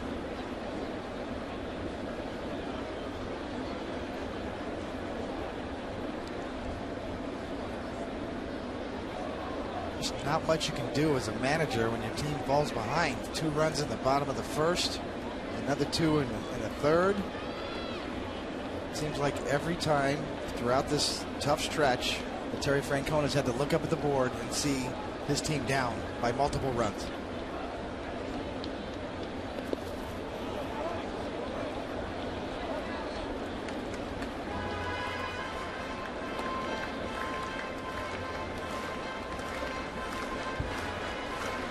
Alex with the RBI driving home Jeter, is 62nd of the year.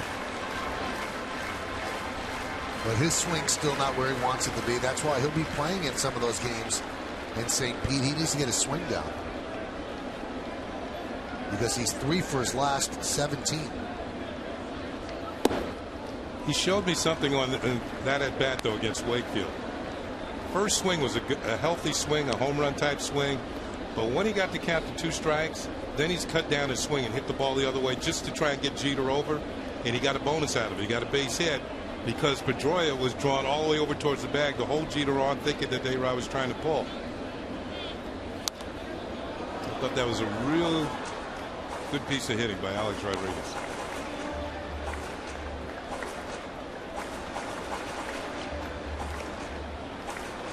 Sometimes instead of trying to take what you want, you got to take what you get. And you can't always get what you want. But if you try sometimes, yeah, you get what you need.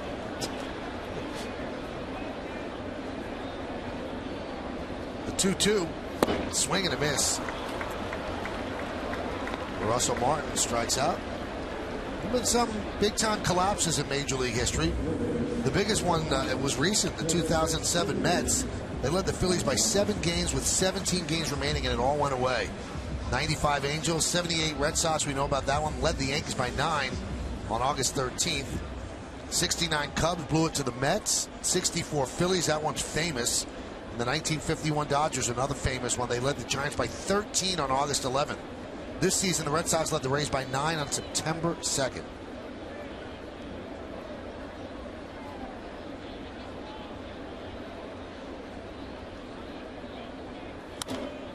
That's 64 by the Phillies. It's one of the more famous we just showed you on the, I believe, down the stretch. Sheen Mock was the manager of the Phillies. He pitched his 2 best pitchers every other day trying to stem the tide. It was Chris Short and Jim Bunning. One Bunning a right-hander and Short a left-hander. And it didn't work out because on the last day the Phillies finally won a game, but it was too late. The Cardinals already had the lead. And Bob Gibson of the Cardinals, facing the Mets on 2 days rest, he went in and told the manager, give me the ball. And he shut out the Mets on the last day of the season, and the Cardinals won the pennant. But he wasn't available to begin the series. And one of the strangest things happened. The manager of the Cardinals was Johnny Keane. And they faced the Yankees in the World Series. And I guess they never thought that Keane was going to be able to take his team into the World Series. And people talked that there was already a deal with the Yankees. He took over the Yankees in 1965, and they fired Yogi when he lost to the Cardinals in 7 games in '64. And obviously, Keane's tenure with the Yankees was not very good. It was very short. The 1-2, foul back. I mean, you just have to realize in life, you don't mess with Yogi. Am I right, David? You just don't mess with Yogi. He's an icon. So he's got a little karma on his side. And he's got karma on his side, too. Yes, he does.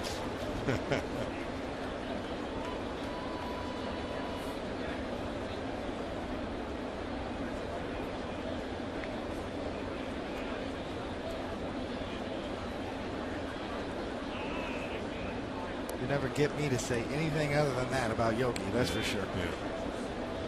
Well, after they fired Yogi, they didn't get back to the World Series until 1976.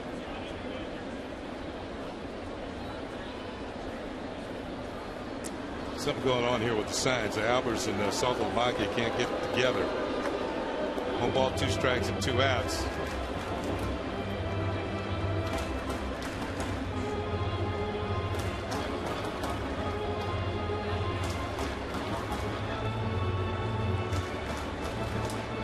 How about this stat about the Red Sox? In 22 September starts, Boston starters have pitched 5 or fewer innings 15 times. They needed some length today, especially with another game to go, and they couldn't get it. Wakefield gave them 4+. 1-2. And Michael, your point is well taken because of the fact it has a residual effect on the next game. And the game after that, and the game after that, the Red Sox will leave New York and they head to Baltimore to finish off their season. Monday, Tuesday, and Wednesday at Camden Yards against Baltimore. But the Orioles have been playing some pretty good baseball, although they're losing today. But the fact is that I give Buck Showalter a lot of credit for getting these guys to play on. 2-2. Swing and a miss. Albers strikes out Dickerson. But the Yankees get another run. 2 hits, 1 error, and 2 men left on base. We've played 5. 5-1 Yankees.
The Yankees facing the ALDS.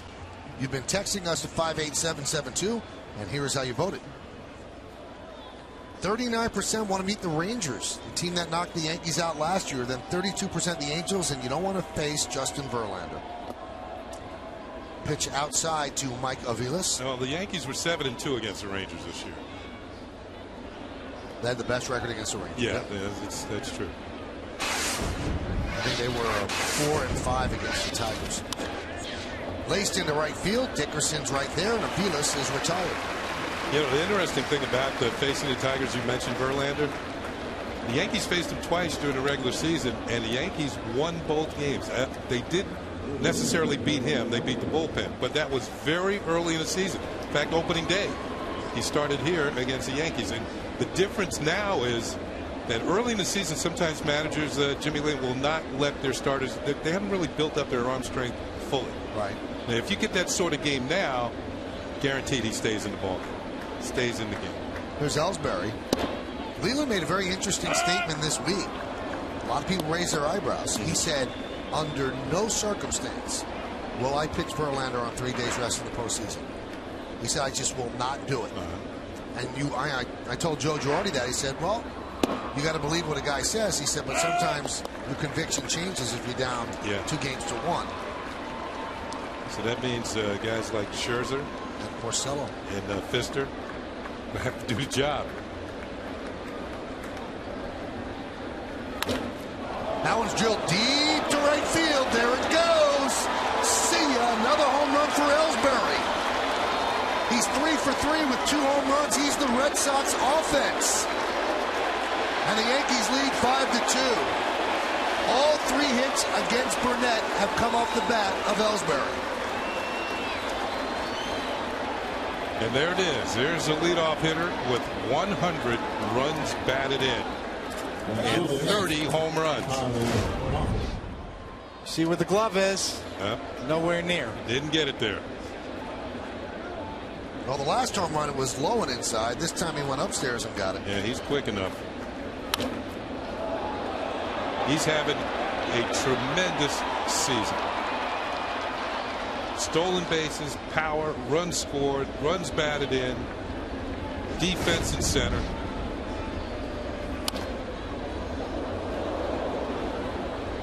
Boy, has he done damage against the Yankees in 17 games. He's hitting .391 with 5 homers and 17 ribbies.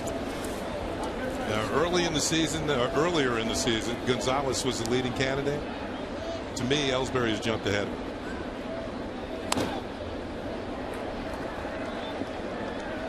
Gonzalez still having a great year. 27 home runs, 116 ribbies. Now, the interesting thing about Ellsbury, he has 30 home runs this year, and that was his 100th ribby as well. Through his first 4 seasons. Nice grab at first base, and Laird flips it to Burnett for the second out. That's a nice play by Brandon Laird. Now, Brandon Laird, we'd seen him at third base, and now we see him at first. That was a Teixeira-like play. And in regards to Teixeira started out as a third baseman and eventually moved over to first base. We've seen that play before this year. Anyway, through his first 4 seasons, Ellsbury's had a combined 20 home runs. And 30 this year. And 30 this year.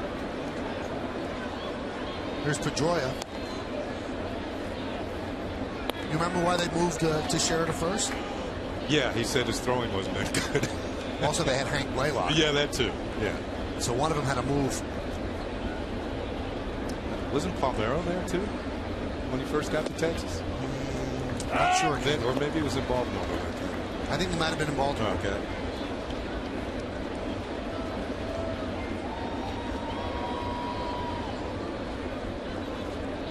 Pedroia 0 for 2, 2 ground balls to Jeter, and the 1-1 popped up. Jeter will get another try. 6 strong innings for A.J. Burnett. If it wasn't for Ellsbury, he'd be pitching a no-hitter. But Ellsbury has been a little bit of a burr in his saddle. A home run in the 4th inning and a home run here in the 6th inning. He also singled in the 1st. The only 3 hits allowed by Burnett as the Yankees lead 5-2.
Powered by J&R Music and Computer World, and by Toyota, the official hybrid of the New York Yankees.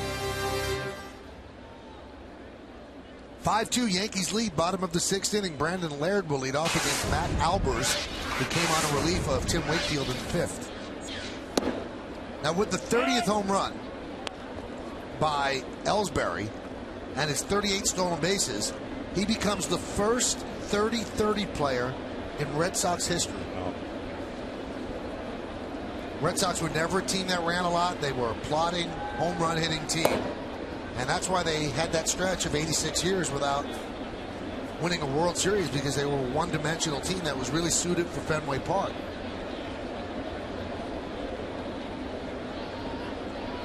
But it was the speed of Dave Roberts off the bench that started the comeback against the Yankees in 2004, and that was their World Series win, and then they won again in 2007. Yeah, up to that point, they really hadn't ever had a player like Roberts, or Ellsbury for that matter.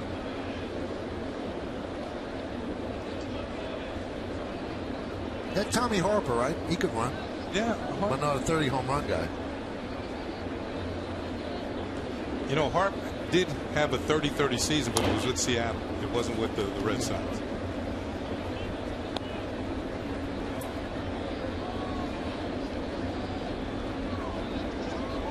Harper's nickname was IW. For the, I think, bourbon. Was it bourbon? Name IW? No. A bourbon, a drink, liquor. Right. That's why his nickname was IW. You lost me. The 1-2. There's a bourbon called IW Harper. Oh, okay. So that's why. Now I'm back. That's why Tommy's nickname was IW. Everybody just like, hey, IW. Hey.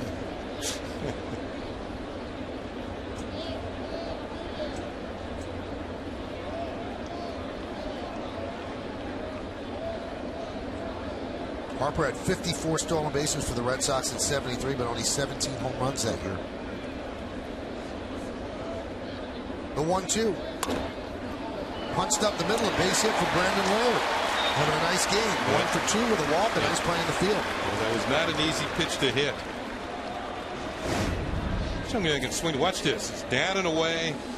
Kind of a lunging swing. Look how far he's got boarding house reach on that one. Really got out there and went down low to get it. This pitch might have dove out of the strike zone, but he hits it back through the middle for a base hit. Been a solid hitter in the Yankee system the last few years.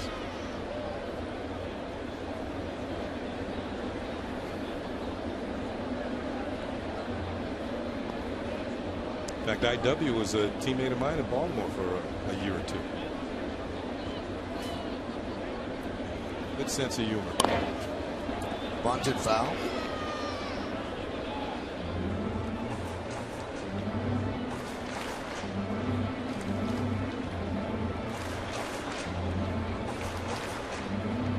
Yankees lead 5-2. We're in the bottom of the 6th. If I remember correctly, it was a good fastball hitter, but the slow stuff wasn't so good at. So whenever we're facing somebody who threw really hard, particularly left-hander, Earl Weaver had him in the lineup.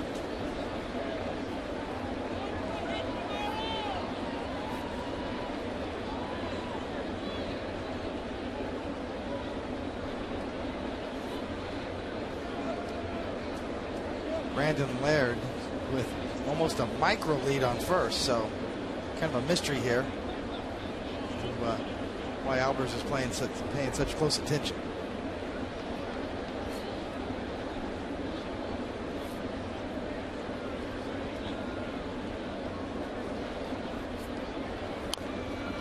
Bunted.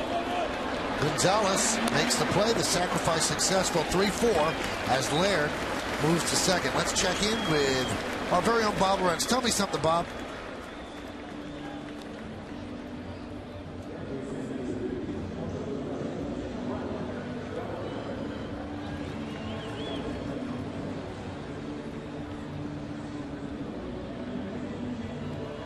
Each game, each inning means so much to both of these teams, and it's nail-biting time for their fan bases as well. A lot more nails to bite in Boston, though, than for Tampa Bay. Here's Brett Gardner with a runner on second.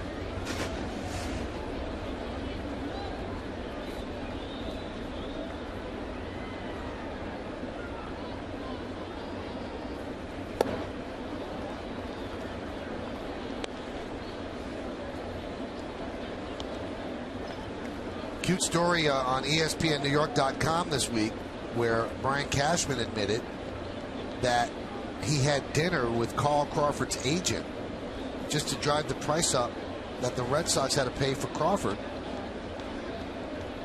And he said, we really didn't have interest in Crawford. He said, because we have the same player as Crawford, and he makes a lot less money. And that's Brett Gardner. There it is. I actually had dinner with the agent to pretend that we were actually involved and drive the price up. The outfield wasn't an area of need, but everybody kept writing Crawford, Crawford, Crawford, Crawford. And I was like, I feel like we've got Carl Crawford and Brett Gardner, except he costs more than $100 million less with less experience. Now, was it that I wouldn't say Brian did this, but didn't the Red Sox offer Mariano Rivera some? Well, I had Brian on my radio show Friday, and I asked him, well, why did you feel the need to drive the price up on the Red Sox? He said, they did it to us with Mariano Rivera. There's competition all year round between the two. Now, that story resurfaced this week, and our own Jack Curry on the Hot Stove Show actually had it this winter that the Yankees didn't have an interest in Crawford. They were driving the price up. And Gardner is down looking. But it's interesting because there is that little behind-the-scenes stuff that goes on. So if the Yankees could make the Red Sox tie up $20 million a year for 7 years in an outfielder, they like the fact that they could do that. That might mean there's one less relief pitcher they can go out and get.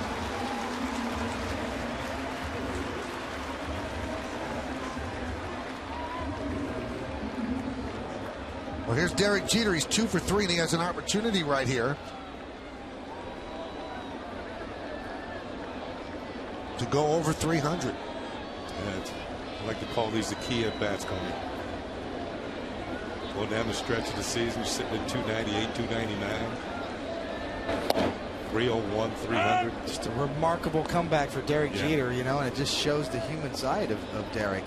He admitted, you know, after his 3,000 hit, you know, how emotional he was, how much it affected him, the pressure, and the chase to 3,000, and then even going back to last year, the pressure of the contract negotiations.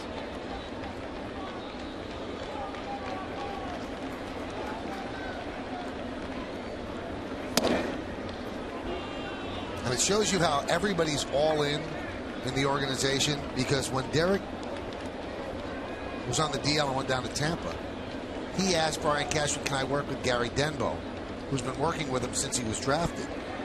And Cashman called up Kevin Long, the Yankee batting coach, because, you know, that's kind of stepping on somebody's toes.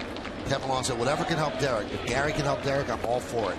And, you know, Brian said that that's about being all in. It's not about the credit, not about getting your nose out of joint. What's going to help the team win? And Denbo spoke the language that Derek understood. Because Kevin Long is considered one of the best hitting coaches in baseball, but there wasn't that connection there with Derek at the beginning of the year. And he tried to help Derek, but Derek gave up on what they worked on in spring training early. He just wanted to feel comfortable up there. He didn't want it to be robotic. The 2-1. 2-2.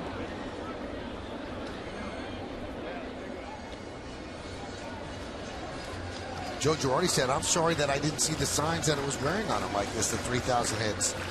So I joked with him. I said, you're going to manage him differently when he is approaching 4,000? He goes, absolutely.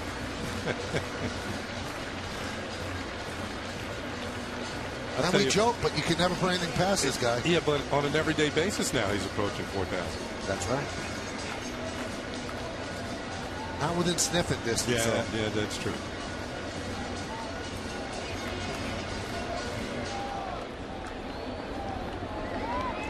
Two balls, 2 strikes, 2 outs. Brandon Laird is at second. Yankees lead 5-2. Bottom of the 6th.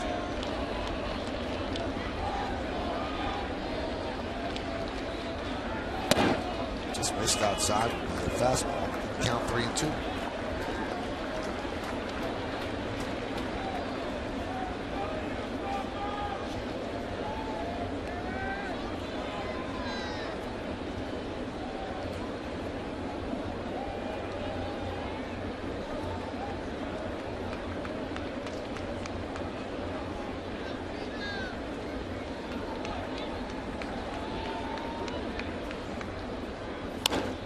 Lined into right field. That's going to be trouble. Derek's at 300. And the Yankees lead 6-2 as Laird scores. Derek on the button at exactly 300. It's been a long climb from 260, but he is there, and the Yankees lead by 4.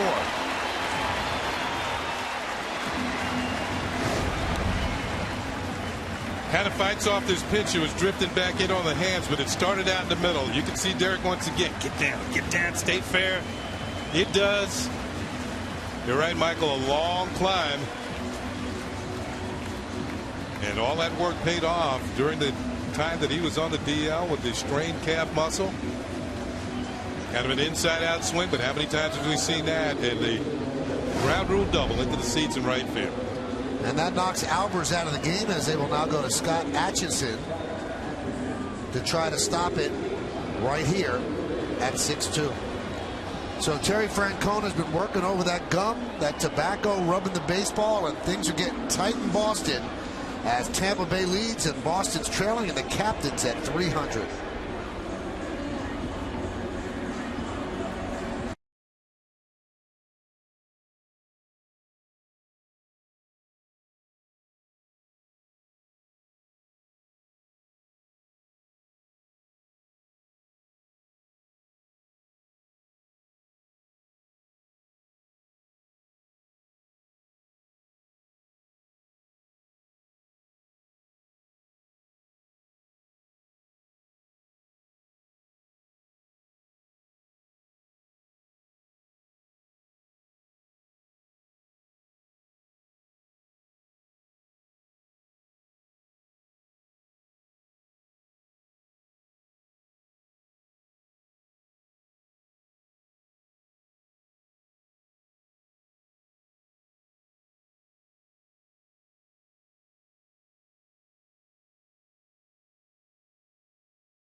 Game summary brought to you by your local Nissan dealer. Yankees lead 6-2. Ellsbury, 2 solo home runs. Posada, a 2-run home run.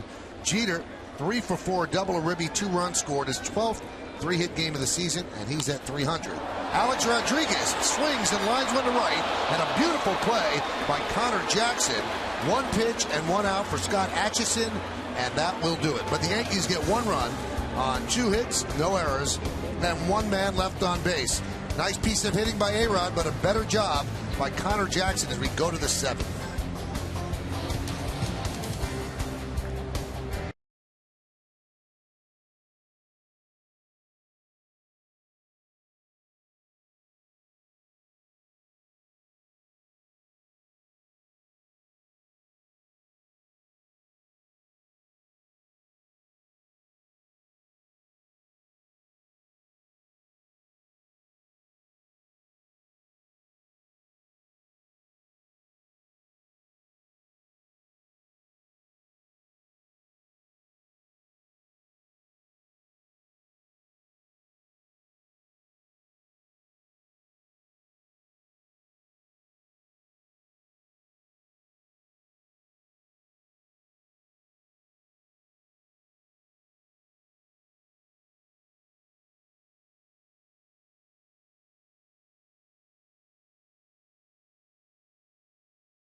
before pregame. Then Kenny, David, and I are right back in the booth to call all the action. Red Sox Yankees coverage continues tonight at 6, only on Yes. David Ortiz takes a strike from A.J. Burnett, who has pitched a strong game. Cadillac scoreboard has A.J. and the Yankees leading the Red Sox 6-2. Ortiz has walked twice against Burnett. Hot shot and a base hit to right field. So Ortiz with a leadoff single here in the 7th.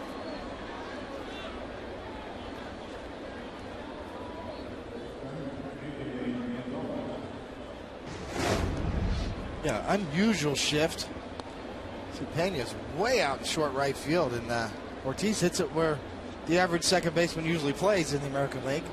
Yeah, Tim McClellan, the second base umpire, might have had the best shot at that. That's what A.J. Burnett's thinking as well.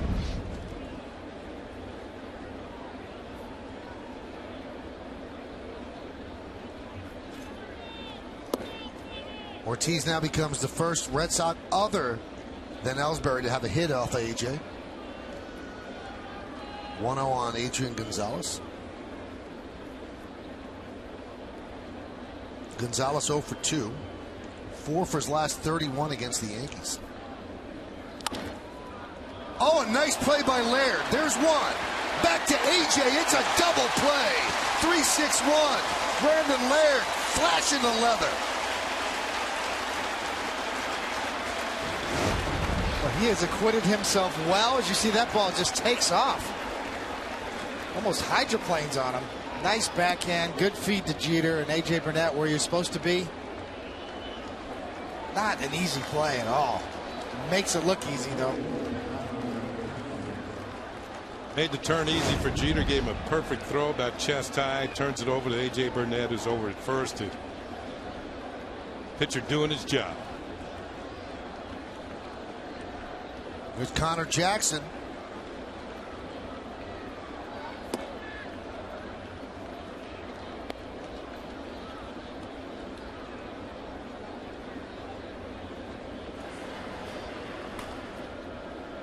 Soriano getting ready in the bullpen. But AJ's just at 86 pitches. 1-1.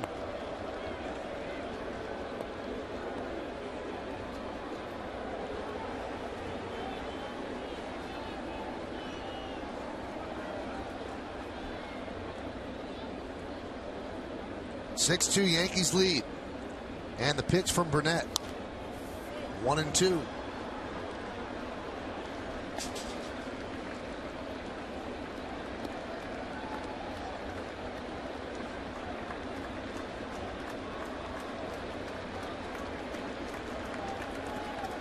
Burnett's thrown the ball well. The Yankees have to be very pleased with his stuff today. Grounded to third. Alex Rodriguez charges, fires off balance, got him. And that'll do it here in the 7th. 7 strong innings, 8-pitch inning for A.J. Burnett. No runs a hit. Nobody left at the end of 6.5. Time for the 7th inning stretch. Yankees lead the Red Sox 6-2, but will stay right here to honor America in the Bronx.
It's incredible. But their pitching, just like the Red Sox, has gone south. And on their tail, St. Louis. You know, usually when you hit one in the flower beds, you get in trouble. Scott Atchison made one pitch to get the out on A-Rod in the last inning. Didn't give you a chance to for us to show you the numbers, and there are the numbers on Atchison.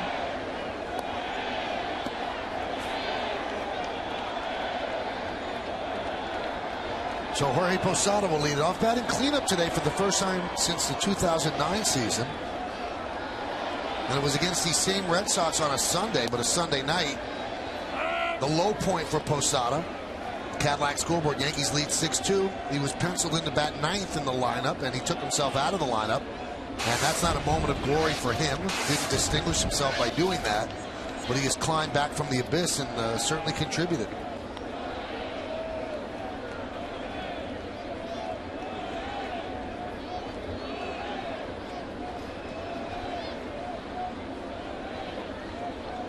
One.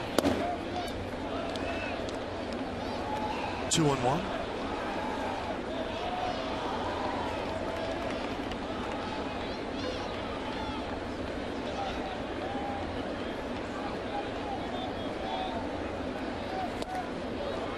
Two and two. Second game starters. It's going to be Ivan Nova against John Lackey. That game starts at 6:30. Special start time 6:30. Our pregame is at 6 right here on Yes. And between games of the day-night doubleheader, you'll see the new edition of WB Mason Presents the Joe Girardi Show. We're all lined up for you. This is the place to be.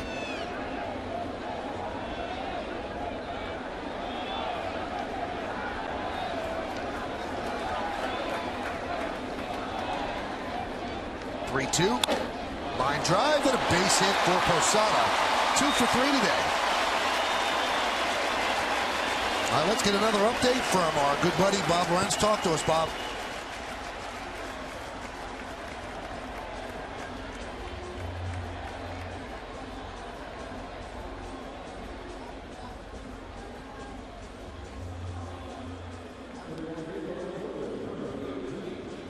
Thank you, Bob.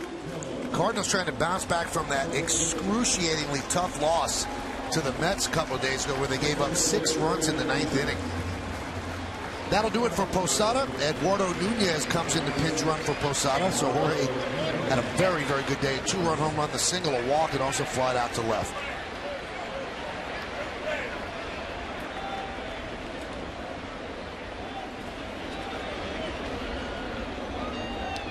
So Nunez pinch runs, and that brings up Andrew Jones. He's 0 for 2 with a walk.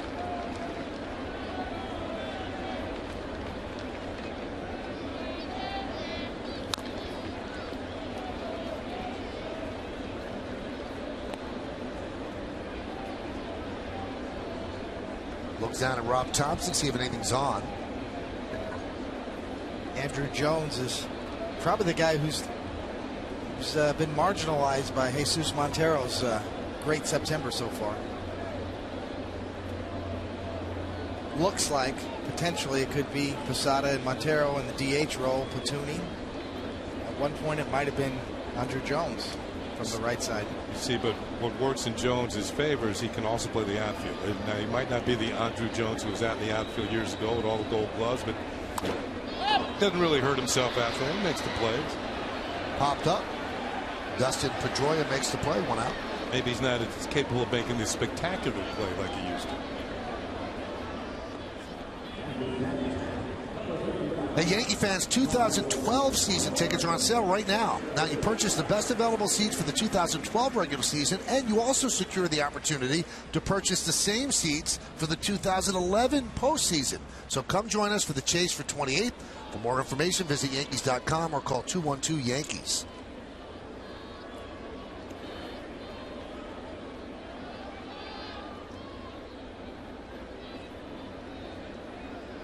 Martin is 0 for 1 today with 2 walks. Struck out in the 5th inning against Albers.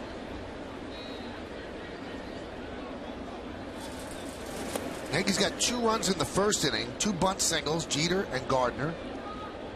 2 stolen bases, pass balls, E2. A couple of other walks, that was 2-0. Then a 2-run home run by Posada in the third.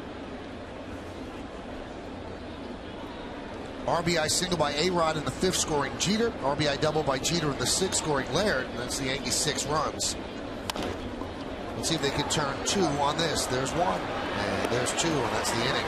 6-6-3 double play on the bat of Russell Martin. No runs to hit, no errors, and nobody left. Let's go to the 8th. 6-2 Yanks.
Thank you, Bob. We go to the 8th inning here at 6-2.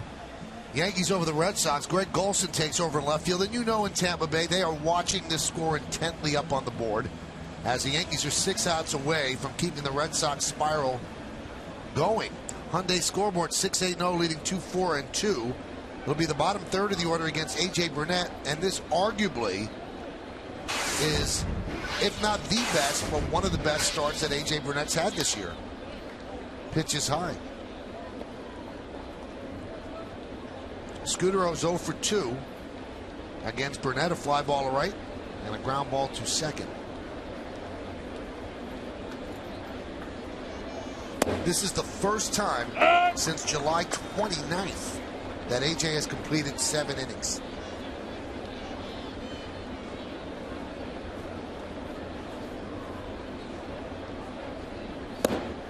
Well, David, this week has been a little bit of a window into what the Yankees' decision has to be. We saw Garcia pitch well yesterday.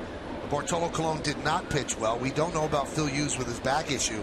Has A.J. Burnett grabbed a Game 3 start with this performance? But he's certainly helped his cause. Line into right center field. That's going to be a base hit. It's going to split the outfielders, and it's going to go to the wall. As Scudero will pick up a double to start off the 8th. I've really been impressed with his stuff. You know, there's never been a question about stuff, but he's really had a good breaking ball today. See, he almost changes arm angles and gets it to go down and into lefties. He's almost had a little sweeping action on it at times, and he's got some help from his friends as well. Quality stuff, good fastball, good location for the most part, with the exception of Ellsbury, and a really sharp breaking ball as well. 95 pitches for Burnett. David Robertson getting ready. Well, if you look at the pecking order this year of the Yankees, you know, it's sort of a choice between stuff over guts. You know, Freddie Garcia has shown a lot of guts this year. He's got 16 quality starts on the year, which is second on the Yankees staff, tied with Nova. CC Sabathia obviously leading. A.J. Burnett coming into this game, just 9 quality starts on the year. Just 29% of his starts were of the quality nature. Today, very quality, obviously. So it's a question of, do you go with the, dance with the one who brung you, Freddie Garcia, and his numbers, or the stuff of A.J. Burnett? Check. And he went around. Is that Marvin Hudson? Check, please. Freddie Garcia, just a fantastic year. Gutsy performance all year long.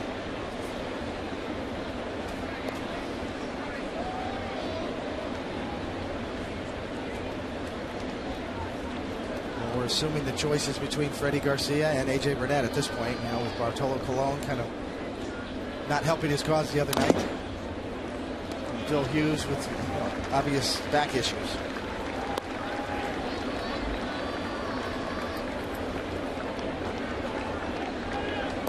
Bartolo Colon also overall a great year for the Yankees. It just has looked physically a little flat coming down the stretch.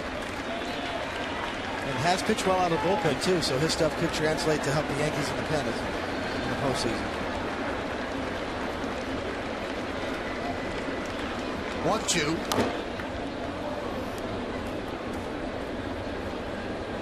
Still 1-2. Next pitch for AJ will be his 100th, so he's getting in good work, because if he does start game 3 would be a week from tomorrow. It'll be Monday in the visiting city. Games 1 and 2 are Friday and Saturday here at the stadium. No time yet. The times will not be set until you know what the matchups are. But the Yankees will open the ALDS at home, and if they make the ALCS, they'll have 4 games at home as well.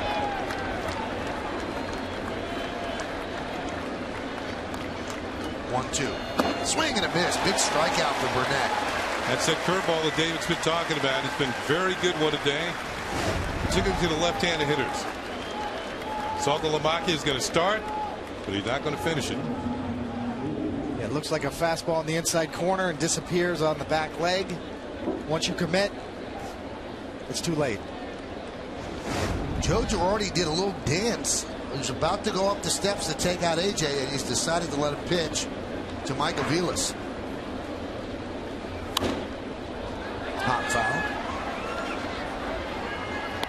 I think he's looking over in the on-deck circle. With Ellsbury. Yeah. He's about to go up, and then Larry Rothschild says something. Okay.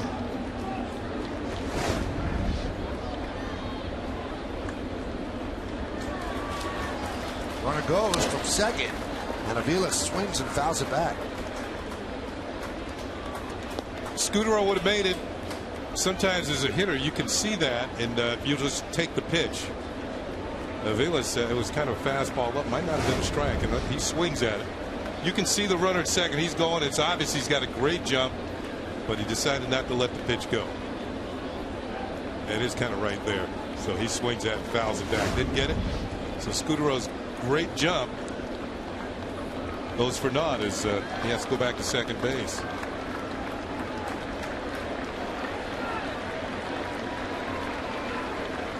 The 0-2. 1-2.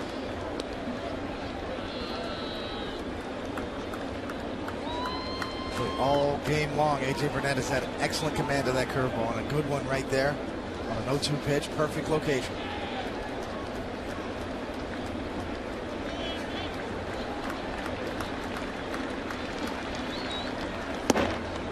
One of the reasons the Yankees signed Burnett to the contract they did was his past success against the Red Sox while with the Blue Jays. He has not had that same success while with the Yankees, but today, so far, a very strong performance, 7 1/3 in.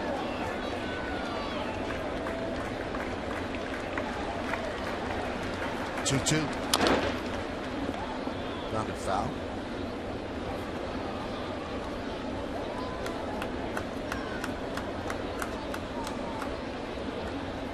Burnett's third start against Boston this year. He's 0-1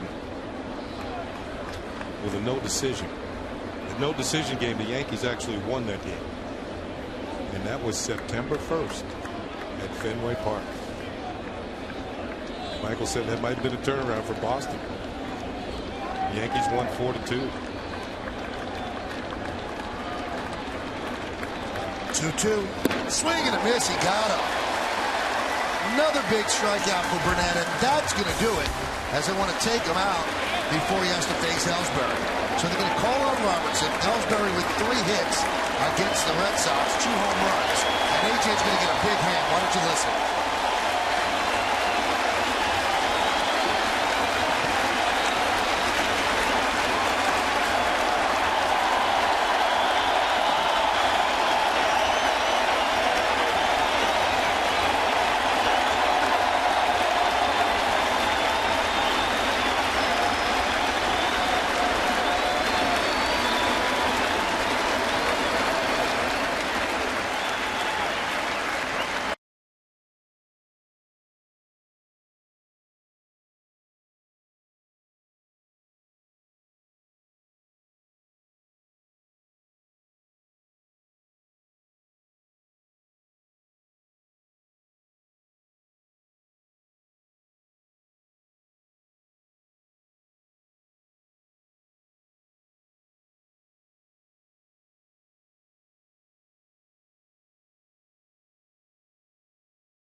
Postgame, Bob Lorenz and Jack Curry are back in the studio to break down Game 1 of this day-night doubleheader, including all the latest scores from baseball's playoff races. Plus, Joe Girardi's press conference, and then Kim Jones gets the team's reaction from the clubhouse. After that, it's going to be WB Nation presents the Joe Girardi Show. It's all coming up later on the postgame, and after the postgame, only on Yes. Good job by A.J. Burnett, 7 2/3 innings. Gave up 5 hits and 2 runs. Here is Jacoby Ellsbury against David Robertson. Bounce it back.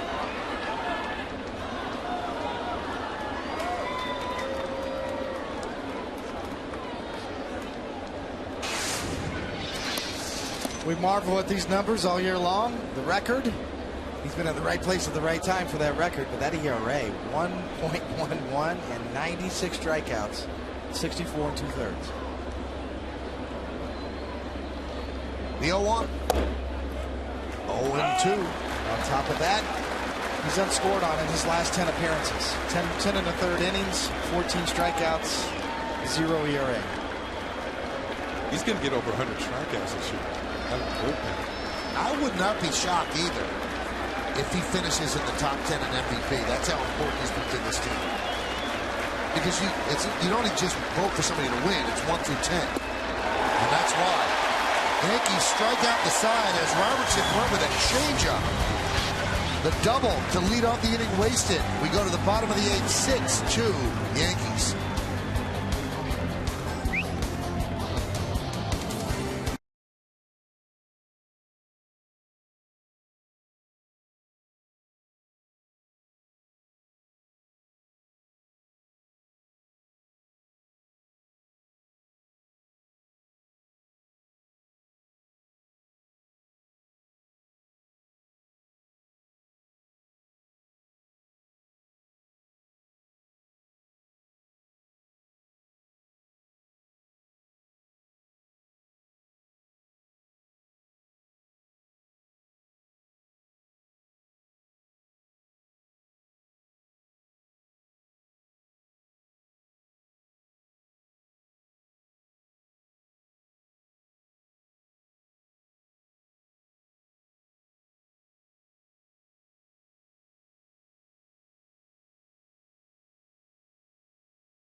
But first, we want to tell you that you could vote along with us for today's Chevy Player of the Game. Text your vote to 58772 or vote online at yesnetwork.com. Today's candidates are number 1, A.J. Burnett, number 2, Jorge Posada, number 3, Derek Jeter, number 4, Jacoby Ellsbury. Vote now, make your voice heard. Standard text messaging rates apply. Well, moments ago, Scott Atchison was warming up to start the bottom of the 8th inning. And Sal Talamaki saw that something was up, and he calls out Terry Francona on that pitch right there. Like he might have pulled the groin, but he was limping around, and they had to take him out of the game. So Andrew Miller is going to come. He's been warming up, but he has as much time as he needs to warm up because he's coming in because of an injury. We'll be back, and Miller will be ready when we do get here.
By American Airlines. Travel to over 250 cities and 40 countries on American Airlines.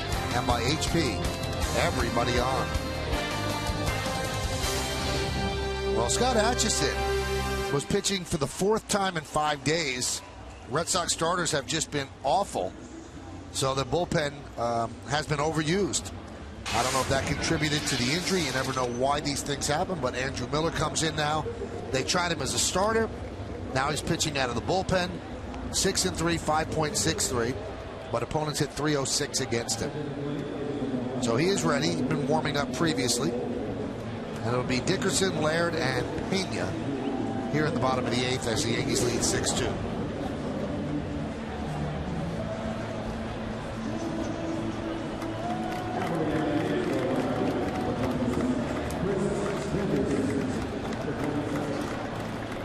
So Dickerson today is 0 for 3. And Miller deals the strike.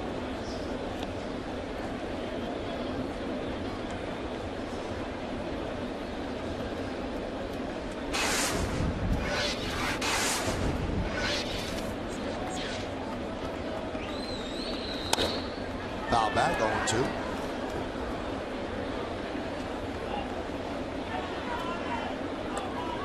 This is the second lefty that Chris Dickerson has faced today. He actually got to face CC Sabathia this morning.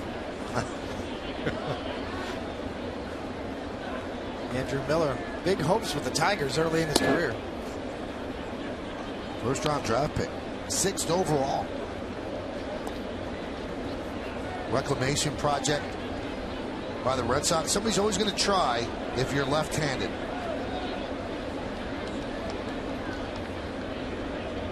The 1-2, swing and a miss. Saltalamacchia keeps it in front of him, fires to first, and there's a strikeout, put out 2-3.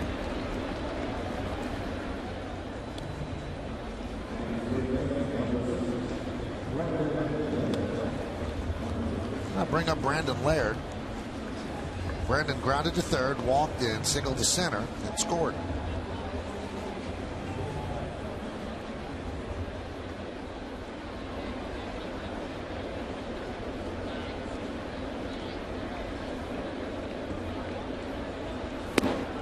Pitch is high.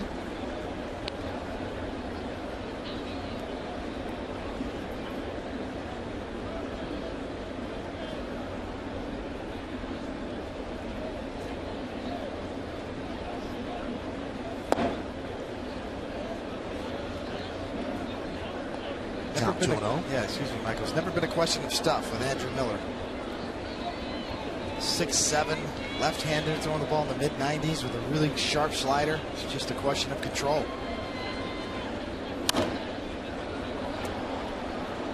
I'm going to go the other way on you, Coney. With Laird at the plate, what I've seen of him in spring training and up in the big leagues, this guy's going to be a good hitter. I just get the feeling about him. He's got a good approach. Whenever he takes a pitch, he seems to know it's a ball.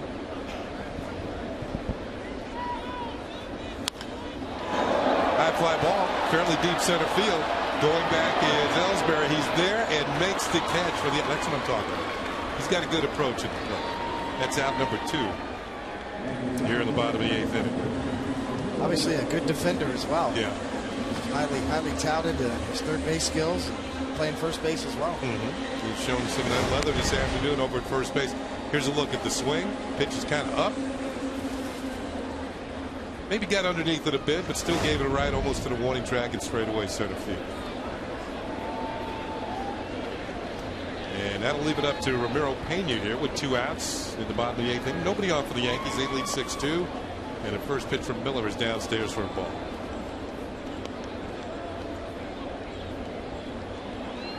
Pena's filled that all-important home run column. Did that earlier this year. That pitch gets away from Saltalamacchia, and the count is 2 balls and no strikes.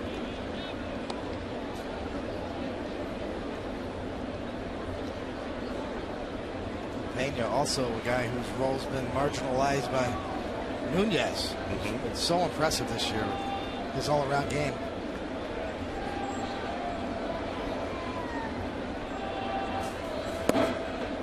That pitch is a call, strike, 2-1. The thing about those two are in somewhat of a competition in spring training, going all the way back to March in Tampa. But I think that Nunez appeared to be a better offensive player, and he is, for that matter. Got more power.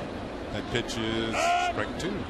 Count levels at 2 balls and 2 strikes. Power and speed. Yeah.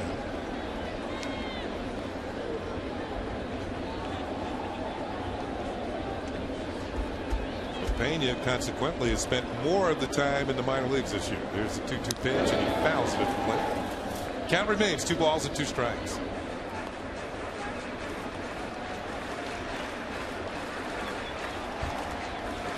Terry Francona down 6-2 in this game with 3 more outs to go.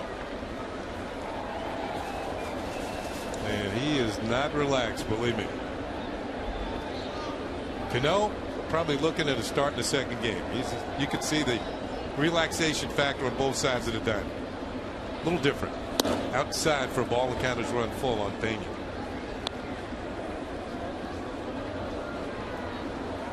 That's the difference between clinching a spot with about a week to go and not knowing if you're going to get in or not. John Lackey, second game starter for the Red Sox. He has not had an easy go of it himself this year. Payoff pitch is outside, and Pena draws a 2-out walk. If I'm not mistaken, Lackey has the highest earned run average for a pitcher in the league, for a starting pitcher in the league. And he might be called upon to try and get the Red Sox going again. If they lose this one today, that'll be 4 in a row they have lost. John Lackey just able to have 8 quality starts so far this year, and Terry Francona needs him to have a good one in the second game today. So Gardner steps to the plate. He has stolen the base, scored a run, takes the first pitch inside for a ball. Gardner had a bunt base hit to get things going for the Yankees in the first inning. His 13th bunt hit this year, and that's an area where he has improved. That pitch is a call strike, and it's 1-1. And Coney, if he gets even better at it, I think he'll avoid the slumps that he's had occasionally this year.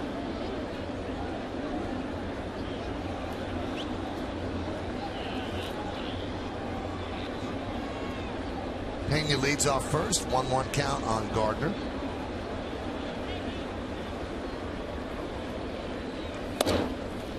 Boy, he throws hard. You can see why you like him, but he just hasn't been able to harness it. Well, maybe not quite as hard as Randy Johnson did, but Randy Johnson had a heck of a time getting his act together early in his career. When he finally did, on his way to the Hall of Fame. And now a star on commercials. That too.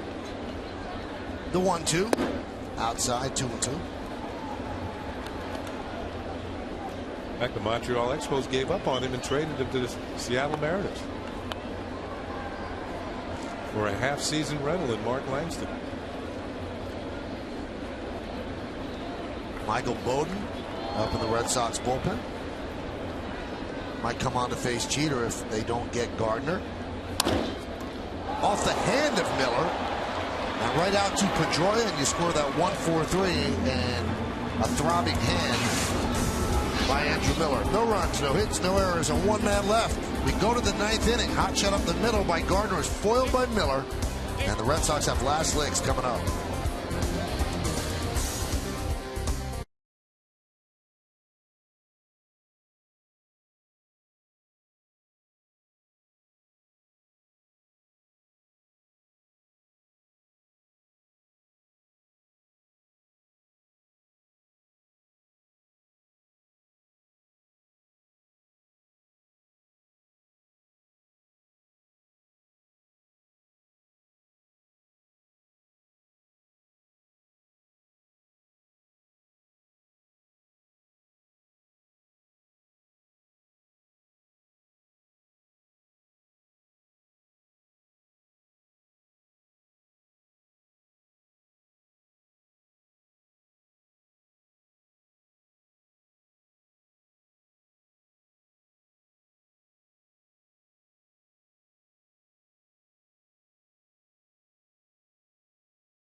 We go to the 9th inning, and do the Red Sox have a rally to try themselves, snap themselves out of this unbelievable slide? 5-17 in September. They're trailing 6-2, and they will send up 2, 3, and 4 against David Robertson, Crawford, Pedroia, and Ortiz. And you might wonder, well, why are they keeping in Robertson? Well, they have a game coming up, and since he already pitched in the 8th inning, they wouldn't use him again in the second game. This way, they'll get these 3 outs out of him, and then they have Soriano and Mariano available for game 2 if need be. A.J. Burnett, 7 2/3 strong innings. He's looking for his first win at the stadium since June 29th. That's when he won a game against the Milwaukee Brewers. And there's a strike to Crawford. Robertson came on to get Jacoby Ellsbury to end the first, the 8th inning.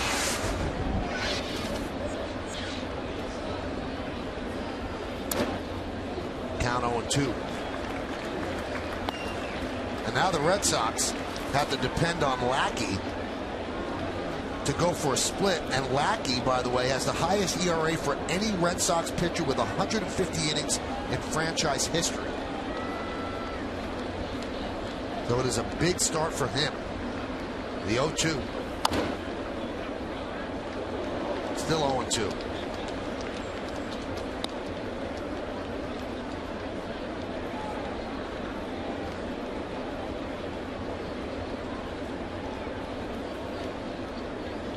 Mariano Rivera in 1996 setting up John Wetland.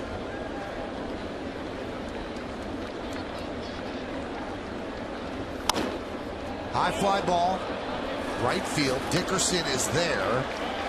1 out.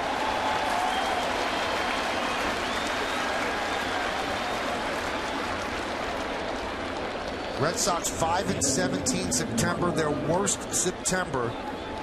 We have to go all the way back since 1926 when they were 4-18. So now 2 outs away from going 5-18 all these years later.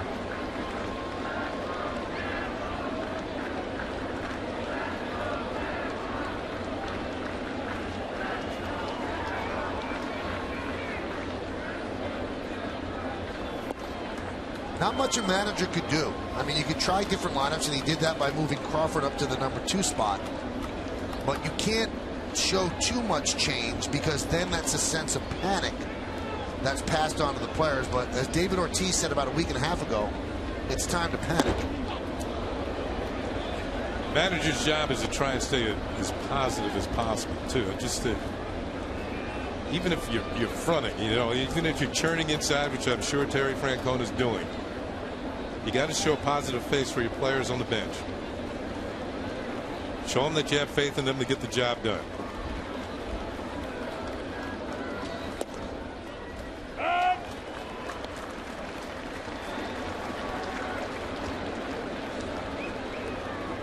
They also need somebody to step up on that pitching staff and allow them to get a lead for a change early in a game. That's where it usually starts. A pitcher comes out and has one of those games where the opposition has no chance.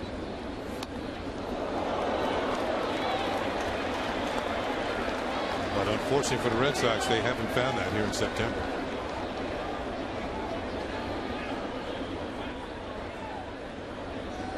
Down in St. Pete, they're in the bottom of the 8th inning. Tampa Bay 5-2 over Toronto.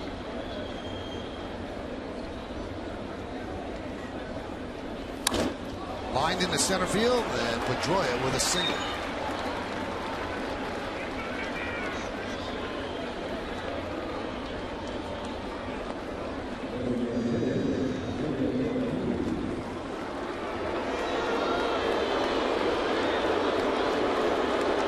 The single by Pedroia extends his hitting streak to 7 straight.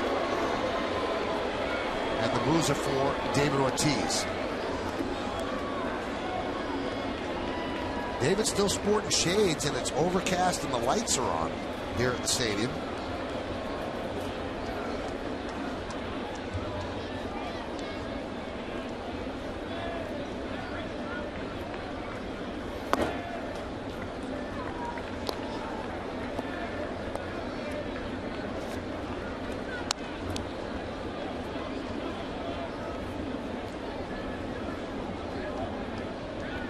For the last 20 with runners on base.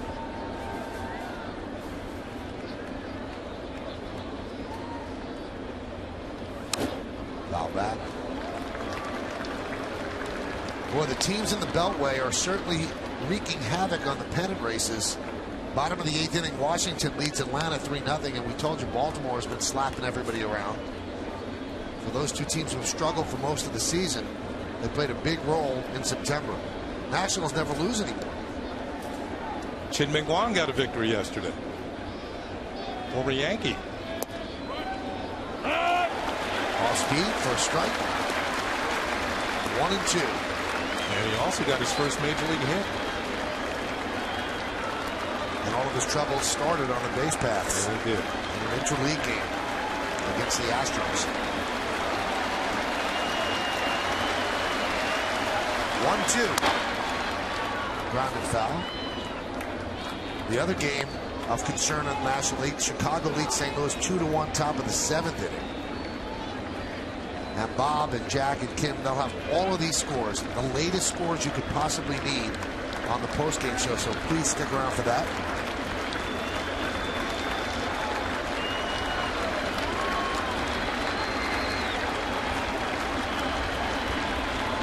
The 1-2 to Ortiz. Could not hold up.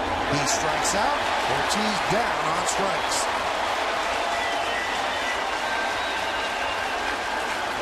Marvin Hudson punched him out on this attempted check. Let's see on the curveball down and in, clearly that head out in front of home plate. David Ortiz fully committing on that. David Robertson, good curveball right over home plate. Coney, you mentioned earlier that you used to practice that pitch in the bullpen while you were warming up. Throw one and make it bounce on home plate. Try and get hitters to commit. Yeah, absolutely. Especially when you have the type of break that Robertson has on his type of curveball. Almost a 12-6. Or that David Cone had on his. Runner goes, and the pitch to Gonzalez is sliced the other way foul. So Pedroia will head back. Get a lot of strikeouts on balls in the dirt right over home plate. Either splitters or curveballs, anything that looks like it's right down the middle.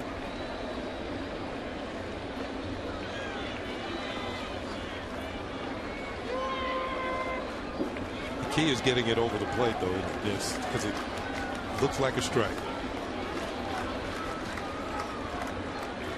Runner goes. Strike two. They'll let Pedroia take second on defensive indifference. I'm thinking that pitch is sort of like a sheep and wolf's clothing. The wolf and sheep's clothing. Good time to drop one here, right on top of home plate. Red Sox down to their final strike. The Yankees a strike away from another victory.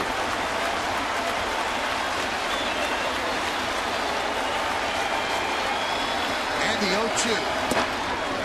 Buzzed one upstairs at 95.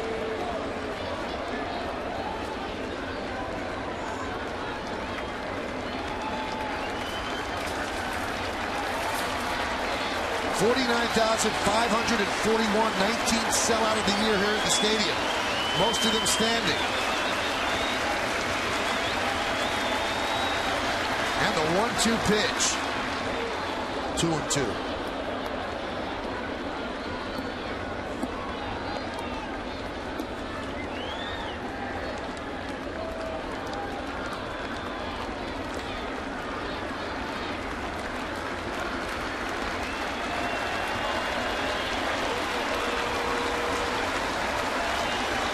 Two balls, two strikes, two outs. Yankees lead 6-2, top of the ninth. First of two here at the stadium.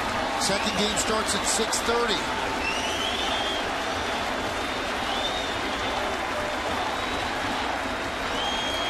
And the pitch. Strike three. Ball game over. The Yankees win, and you put this one on the left side as the Red Sox collapse continues.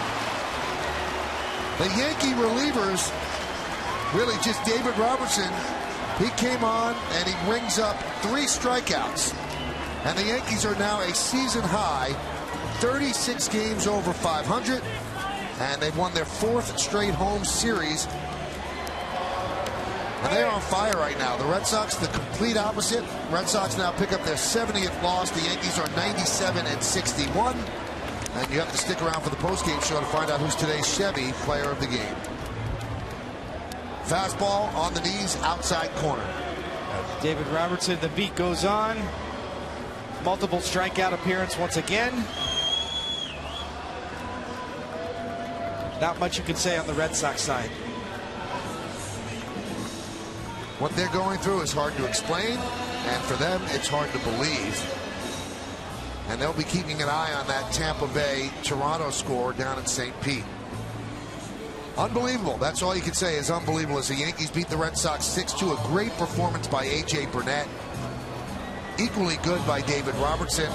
And now Kimberly Jones has the catcher of the New York Yankees, Russell Martin. Kim? The man who caught A.J. Burnett's first win over the Red Sox as a Yankee. What was working for you and A.J. today? Well, working all three of his pitches, fastball, curveball, and changeup. And he just battled. You know, he got some key outs. He got some key double plays as well with the changeup. He was around the zone for the most part. He's making guys swing the bat. And when he does that, he's successful. You also caught Freddie Garcia, who had a great outing yesterday against the Red Sox.